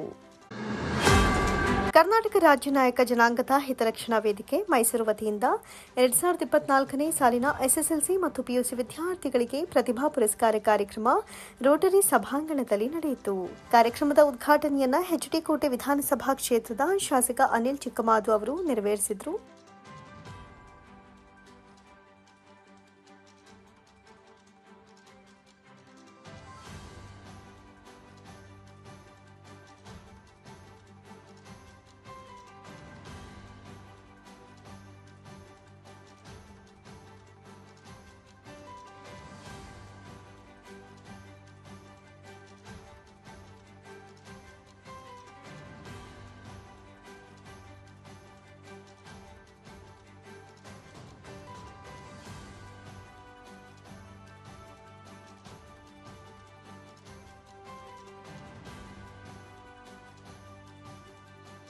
ಇವತ್ತು ಬಾಬಾ ಸಾಹೇಬ್ ಅಂಬೇಡ್ಕರ್ ಅವರು ಅಷ್ಟೇ. ಇವತ್ತು ಶಿಕ್ಷಣ, ಸಂಘಟನೆ, ಹೋರಾಟ. ಇವತ್ತು ಶಿಕ್ಷಣ ಇದ್ರೆ ಮಾತ್ರ ನೀವು ಸಂಘಟನೆಗಳಾಗಕ್ಕೆ ಸಾಧ್ಯ. ಸಂಘಟನೆ ಮಾತ್ರ ಮಾಡಿದ್ರೆ ನೀವು ಹೋರಾಟವನ್ನ ಮಾಡಕ್ಕಾಗ್ತದೆ. ಇವತ್ತು ನಿಮ್ ಕಾಲೇಜಲ್ಲಿ ಏನೋ ಒಂದು ಅನ್ಯಾಯ ಆಗ್ತಿರ್ತದೆ. ಯಾವ್ದೋ ವಿದ್ಯಾರ್ಥಿಗಳಿಗೆ ಏನೊಂದು ಸ್ಕಾಲರ್ಶಿಪ್ ಕೊಟ್ಟಿರೋದಿಲ್ಲ, ಸರ್ಕಾರದಲ್ಲಿ ಅವ್ರಿಗೆ ಲ್ಯಾಪ್ಟಾಪ್ ಕೊಟ್ಟಿರೋದಿಲ್ಲ. ನೀವು ಸಂಘಟನೆ ಮಾಡ್ಬೇಕಾಗ್ತದೆ. ಆ ಸಂಘಟನೆ ಮಾಡೋ ಜೊತೆಗೆ ಹೋರಾಟವನ್ನ ಮಾಡ್ಬೇಕಾದ್ರೆ ಅದು ನಿಮ್ಮ ಹಕ್ಕು. ನಿಮ್ಗೆ ಬರಬೇಕಾಗಿರ್ತಕ್ಕಂಥದ್ದು ಕಾನೂನಲ್ಲಿ ಕೊಡ್ಬೇಕಾಗಿರ್ತಕ್ಕಂಥ ಹಕ್ಕನ್ನ ನೀವು ಪ್ರಶ್ನೆ ಮಾಡ್ಬೇಕಾಗ್ತದೆ. ಇವೆಲ್ಲವನ್ನು ಕೂಡ ನೀವು ನಿಮ್ಮ ಕಾಲೇಜಲ್ಲಿ ಇರ್ಬೋದು, ಸ್ಕೂಲ್ಗಳು ಇರ್ಬೋದು, ಯಾರು ತಪ್ಪು ಮಾಡ್ತಾರೆ ಅವ್ರ ಬಗ್ಗೆ ಧ್ವನಿ ಮಾಡ್ತಕ್ಕಂಥ ಶಕ್ತಿಯನ್ನ ಬಾಬಾ ಸಾಹೇಬ್ ಅಂಬೇಡ್ಕರ್ ಅವರು ತಮ್ಮೆಲ್ಲರೂ ಕೂಡ ಕೊಟ್ಟಿರ್ತಕ್ಕಂಥದ್ದು. ಇವತ್ತು ಉತ್ತಮವಾದಂತ ಕಾರ್ಯಕ್ರಮವನ್ನ ಹಿತರಕ್ಷಣಾ ವೇದಿಕೆಯಿಂದ ಮಾಡಿದ್ದಾರೆ. ನಿಮ್ಮ ಆಸೆಗಳು ಇದರಲ್ಲಿ ನಿಮ್ಮ ಪೋಷಕರು ಇದ್ದಾರೆ. ನಿಮ್ಗೆ ಒಳ್ಳೆ ಹೆಸರು ಬರೋದು ಯಾವತ್ತೂ ಕೂಡ ಶಿಕ್ಷಣದಲ್ಲಿ ಮಾತ್ರ. ಇವತ್ತೇನೋ ನಮ್ಮ ತಂದೆಯವರು ಎಮ್ಮೆಲ್ಲೆ ಆದ್ರೂ ನಾನ್ ಬಂದು ಕೂತಿದ್ದೀನಿ. ಇಲ್ಲಿ ಇರ್ತಕ್ಕಂಥವ್ರು ಪ್ರತಿಯೊಬ್ಬರು ಕೂಡ ಅವರು ಸ್ವಲ್ಪ ಶಕ್ತಿಯಿಂದ ಬಂದಿರ್ತಕ್ಕಂಥವ್ರು. ಇವತ್ತು ಇನ್ಸ್ಪೆಕ್ಟರ್ ಆಗೋದು ಅಷ್ಟು ಸುಲಭ ಅಲ್ಲ. ಅದರಲ್ಲೂ ಕೂಡ ಮಲ್ಲೇಶ್ ಅವರು ACP ಆಗಿರ್ಬೋದು, ಶ್ರೀನಿವಾಸ್ ಅವರು ಪ್ರೊಫೆಸರ್ ಆಗಿರ್ಬೋದು, ನಮ್ಮ ಕೆಂಪನಾಯಕರಣ ಅವರು ಉದ್ಯೋಗಗಳಾಗಿರ್ಬೋದು, ಇವರಿಗೆ ಎಲ್ಲರೂ ಕೂಡ ಇಲ್ಲಿ ಇರ್ತಕ್ಕಂಥ ವೇದಿಕೆ ಮೇಲೆ ಇರ್ತಕ್ಕಂಥವ್ರು ಸಮಾಜದ ಬಗ್ಗೆ ಕಾಳಜಿಯನ್ನ ಇಟ್ಕೊಂಡು ಕೆಲಸ ಮಾಡ್ತಕ್ಕಂಥ ಒಬ್ಬೊಬ್ರು ಒಂದೊಂದು ವೃತ್ತಿಯಲ್ಲಿ ಬಂದಿರ್ತಕ್ಕಂಥವ್ರು. ಆದ್ರೆ ತಮ್ಮೆಲ್ಲರೂ ಕೂಡ ಒಂದು ಅವಕಾಶ ಇದೆ. ಎಲ್ಲರೂ ಕೂಡ KS ಆಫೀಸರ್ಸ್ ಆಗ್ಬೇಕಂತ ಪ್ರತಿಯೊಬ್ಬರಿಗೂ ಆಸೆಗಳಿರ್ತದೆ. ಆಸೆಗೆ ನಾವ್ ಯಾವತ್ತೂ ಕೂಡ ಒಂದು ಗುರಿಯನ್ನ ಇಟ್ಕೊಂಡಿರ್ಬೇಕು. ಯಾಕಂದ್ರೆ ಗುರಿಯನ್ನು ಇಟ್ಕೊಂಡ್ರೆ ಮಾತ್ರ ನಾವು ಸಾಧ್ಯ. ಯಾಕಂದ್ರೆ ಹೋರಾಟ ಮಾಡಕ್ಕೆ ಸಾಧ್ಯ ಆಗ್ತದೆ. ಇವತ್ತು ನಮ್ಮ ತಾಲೂಕಲ್ಲಿ ಹೇಳ್ತಿದ್ರು, ಒಂದ್ಸತಿ ಗೆದ್ದವ್ರು ಇನ್ನೊಂದ್ಸತಿ ಗೆಲ್ಲಲ್ಲ ಇತಿಹಾಸ ಅಲ್ಲಿ ಇರ್ಲಕ್ಕೆ ಇರ್ಲಿಲ್ಲ. ನಾನೇನಾದ್ರು ಒಂದ್ಸತಿ ಗೆದ್ದವ್ರು ಇನ್ನೊಂದ್ಸತಿ ಗೆಲ್ಲಲ್ಲ ಬಿಡಪ್ಪ ಆಯ್ತು ಅಂತಾರೆ. ನಾವು ಇನ್ನೊಂದು 5 ವರ್ಷ ಏನ್ ಜನ ಆಶೀರ್ವಾದ ಮಾಡವ್ರೆ ಸಾಕು ಸೇವೆ ಮಾಡ್ಬಿಡೋಣ ಅಂತ ಕೂತಿದ್ರೆ ನಾನು 2ನೇ ಸತಿ ಆ ತಾಲೂಕಲ್ಲಿ ಗೆಲ್ಲಕ್ಕೆ ಆಗ್ತಿರ್ಲಿಲ್ಲ. ಹೋರಾಟ ಮಾಡಿದಕ್ಕೆ 2ನೇ ಬಾರಿ ಆ ತಾಲೂಕಿನ ಜನತೆ ಆಶೀರ್ವಾದ ಮಾಡಿ. ಕಾರ್ಯಕ್ರಮದಲ್ಲಿ ಕರ್ನಾಟಕ ರಾಜ್ಯ ನಾಯಕ ಜನಾಂಗದ ಹಿತರಕ್ಷಣಾ ವೇದಿಕೆಯ ರಾಜ್ಯಾಧ್ಯಕ್ಷ ದ್ಯಾವಪ್ಪ ನಾಯಕ, ಕೆ ಮಹಾದೇವ ನಾಯಕ, ರಾಷ್ಟ್ರೀಯ ಕಾನೂನು ವಿಶ್ವವಿದ್ಯಾನಿಲಯದ ಪ್ರೊಫೆಸರ್ ಶ್ರೀನಿವಾಸುಲು, ಕೆಜೆ ಶ್ರೀಧರ್ ನಾಯಕ, ಡಾಕ್ಟರ್ ಸೋಮಣ್ಣ, ವೀರಪ್ಪ, ಬಸವರಾಜು, ಕೆಂಪನಾಯಕ, ಶ್ರೀನಿವಾಸ ನಾಯಕ, ದೇವರಾಜ್ ಬಾಳೆಗಾರ್, ಮಲ್ಲೇಶ್, ಪ್ರಭಾಕರ್, ಹುಣಸೂರು ಸೇರಿದಂತೆ ಇನ್ನಿತರರು ಉಪಸ್ಥಿತರಿದ್ದರು. ಹಲಗೂರು ಸಮೀಪದ ದಳವಾಯಿ ಕೋಡಿಹಳ್ಳಿ ಬಸವೇಶ್ವರ ದೇವಸ್ಥಾನದ ಆವರಣದಲ್ಲಿ ಅಂಗನವಾಡಿ ಕೇಂದ್ರದಲ್ಲಿ ಕಾರ್ಯಕ್ರಮ ನಡೆಯಿತು. ಕಾರ್ಯಕ್ರಮವನ್ನು ಮಳವಳ್ಳಿ ತಾಲೂಕು ಅಂಗನವಾಡಿ ಮೇಲ್ವಿಚಾರಕರಾದ ಶ್ರೀಮತಿ ಮಂಜುಳಾ ಜ್ಯೋತಿ ಬೆಳಗಿಸಿ ಉದ್ಘಾಟಿಸಿದರು. ನಂತರ ಮಾತನಾಡಿದ ಅವರು, ಇತ್ತೀಚೆಗೆ ಮಕ್ಕಳಿಗೆ ಪೌಷ್ಟಿಕ ಆಹಾರ ಬೀದಿ ಬದಿ ಮಾರುವ ಜಂಕ್ ಫುಡ್ ಪದಾರ್ಥಗಳನ್ನು ತಿಂದು ಮನುಷ್ಯನ ಆರೋಗ್ಯ ಹದಗೆಡ್ತಾ ಇದೆ. ಹಾಗಾಗಿ ತಮ್ಮ ಸುತ್ತಮುತ್ತಲಿನಲ್ಲಿ ಸಿಗುವಂತಹ ತರಕಾರಿಯ ಹಣ್ಣು ಹಂಪಲುಗಳನ್ನು ತಿಂದು ಉತ್ತಮ ಆರೋಗ್ಯವನ್ನು ಪಡೆಯುವ ಮುಖಾಂತರ ಸದೃಢ ಭಾರತದ ಪ್ರಜೆಗಳಾಗಬೇಕು ಅಂತ ಕೋರಿದರು. ಇನ್ನೂ ಇರುವ ಆಹಾರ ಪದಾರ್ಥಗಳನ್ನು ನೀವು ಕೊಡ್ತಾ ಇಲ್ಲ. ಅಂಗನವಾಡಿಯಿಂದ ತಂದ ತರಕಾರಿಗಳನ್ನು ಉಪ್ಪು ನೀರಿನಲ್ಲಿಟ್ಟು ತೊಳೆದು ತಿನ್ನಬೇಕು. ಮಕ್ಕಳಿಗೆ ಪೌಷ್ಟಿಕ ಆಹಾರ ಅಂಶ ಇರುವಂತಹ ಪದಾರ್ಥಗಳನ್ನು ತಿನ್ನಿಸಬೇಕು ಎಂದರು. ವಿಟಮಿನ್ ಸಿ ಸಿಕ್ಕಿತ್ತು. ಆ ಜೀರಿಗೆಗೆ ಹುಣಸೆಹಣ್ಣಿಗೆ ಜೀರಿಗೆ ಹಾಕ್ತಾ ಇದ್ರು. ಅದೇನಾಗ್ತಿತ್ತು, ಜೀರ್ಣ ಶಕ್ತಿ ಹೆಚ್ಚಿಸ್ತಾ ಇತ್ತು. ಮಕ್ಕಳಿಗೆ ಜೀರ್ಣ ತಿಂಡಿಗಳನ್ನ ಕೊಡಲ್ಲ, ನಾವು ಮನೇಲೆ ತಯಾರು ಮಾಡ್ಕೊಡ್ತೀವಿ ಅಂತ ಹೇಳ್ತಾರೆ. ಎಷ್ಟು ಜನ ಮಹಿಳೆಯರು ಮಾಡ್ತಾ ಇದ್ದೀರಾ? ಯಾರು ಎಲ್ಲಿದೆ ಮೇಡಮ್ ಟೈಮ್ ಅದೆಲ್ಲ ಮಾಡಕ್ಕೆ ಅಂತೀರ ಅಲ್ವಾ? ಆದಷ್ಟು ನಮ್ಮ ಮಕ್ಕಳಿಗೆ ನಮ್ಮ ಮನೆಯಲ್ಲೇ ತಯಾರು ಮಾಡಿದಂತ ಆಹಾರ, ಈಗ ನೀವೇ ತಗೊಳ್ಳಿ, ಒಂದ್ ಸ್ವಲ್ಪ ನಿಪ್ಪಿಟ್ಟೆ ತಗೊಳ್ಳಿ, ನಮ್ಮ ಮನೇಲಿ ಮಾಡಿದ್ವಿ ಅಂದ್ರೆ ಎಷ್ಟು ದಿನ ಇಟ್ಕೊಳ್ಬಹುದು ನಾವು? ಎಷ್ಟು ದಿನ ಇಟ್ಕೊಳ್ಬಹುದು ಮನೇಲಿ? ನಾವೇ ಮಾಡಿದ್ವಿ ಇವಾಗ ಅಂದ್ರೆ ಒಂದ್ ವಾರ ಇಟ್ಕೊಳ್ಬೋದಾ? ಆಯ್ತು. ನಿಮ್ಮ ಅಂಗನವಾಡಿಯಲ್ಲಿ ತರಿಸ್ತಿಲ್ಲ ಅಂಗಡಿಗಳಲ್ಲಿ ಆ ಚಕ್ಕೆ ಎಷ್ಟು ದಿನ ತಯಾರಾಗಿರ್ಬಹುದು? ಅದನ್ನ ಯೋಚನೆ ಮಾಡ್ಬೇಕು ನಾವು. ಈಗ ಅದು ತಯಾರಾಗಿದ್ದು ಎಲ್ಲಿ, ಅಲ್ಲಿಂದ DKD ಬಂದು ತಲುಪಬೇಕಾದ್ರೆ ಎಷ್ಟು ದಿನ ಆಗಿದೆ, ಅದನ್ನ ನಮ್ಮ ಮಕ್ಕಳು ತಿನ್ಬೇಕಾದ್ರೆ ಎಷ್ಟು ದಿನ ಆಗಿರುತ್ತೆ, ಅದು ಎಷ್ಟು ಪೌಷ್ಟಿಕಾಂಶ ಇರುತ್ತೆ ಅದರಲ್ಲಿ. ಹಾಗಾಗಿ ಕರಿದ ತಿಂಡಿ ಆಹಾರ ಪದಾರ್ಥಗಳೇನಿದೆ ಅದನ್ನ ಆದಷ್ಟು ಕಡಿಮೆ ಮಾಡಿ ಮನೆಯಲ್ಲೇ ಫ್ರೆಶ್ ಆಗಿ ತಯಾರು ಮಾಡಿದಂತಹ ಆಹಾರ ಪದಾರ್ಥಗಳನ್ನ ಮಕ್ಕಳಿಗೆ ಕೊಡ್ಬೇಕು. ಆಗ ಪೌಷ್ಟಿಕ ಮಟ್ಟ ಹೆಚ್ಚಾಗುತ್ತೆ. ಮತ್ತೆ ಇನ್ನೊಂದೇನು ಅಂತ ಹೇಳಿದ್ರೆ, ನಮ್ಗೆ ಈ ಸೆರ್ಲಾಕು ಅದು ಬೇರೆ ತರ ಆಹಾರ ಪದಾರ್ಥಗಳಲ್ಲಿ ಹಾಲು ಬಿಡಿಸಿದಂತ ಮಕ್ಕಳಿಗೆ ಕೊಡೋಕೆ ಶುರು ಮಾಡ್ತೀರಾ. ಅದೇ ನಮ್ಮಲ್ಲಿ ನಿಮ್ಗೆ ಗೊತ್ತಿರ್ಬೋದು, ರಾಗಿ ಸರಿ ಎಲ್ಲ ಮಾಡಿಕೊಡ್ತಾ ಇದ್ವಿ. ಇದೇ ಸಂದರ್ಭದಲ್ಲಿ 5 ಜನ ಗರ್ಭಿಣಿಯರಿಗೆ ಸೀಮಂತ ಕಾರ್ಯಕ್ರಮವೂ ನಡೆಯಿತು.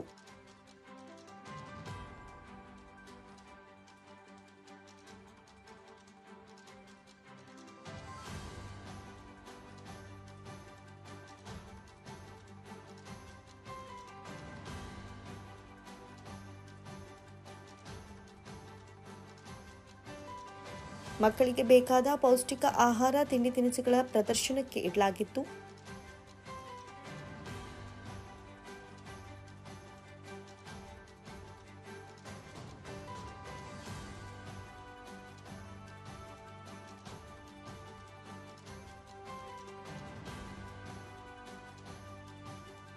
ಇದೇ ಸಂದರ್ಭದಲ್ಲಿ ದಳವಾಯಿ ಕೋಡಿಹಳ್ಳಿ ಪಂಚಾಯಿತಿ PDO ವಿಜಯಕುಮಾರ್, ಮಹದೇವಮ್ಮ, ಮಧುಸೂದನ್, ಸೌಮ್ಯ, ಹೇಮಾ, ವಿಜಯ್, ಜ್ಯೋತಿ, ಶಿಲ್ಪಾ, ನಾಗಮಣಿ, ಮಂಜುಳಾ ಹಾಗೂ ಅಂಗನವಾಡಿ ಕಾರ್ಯಕರ್ತೆಯರು ಹಾಜರಿದ್ದರು.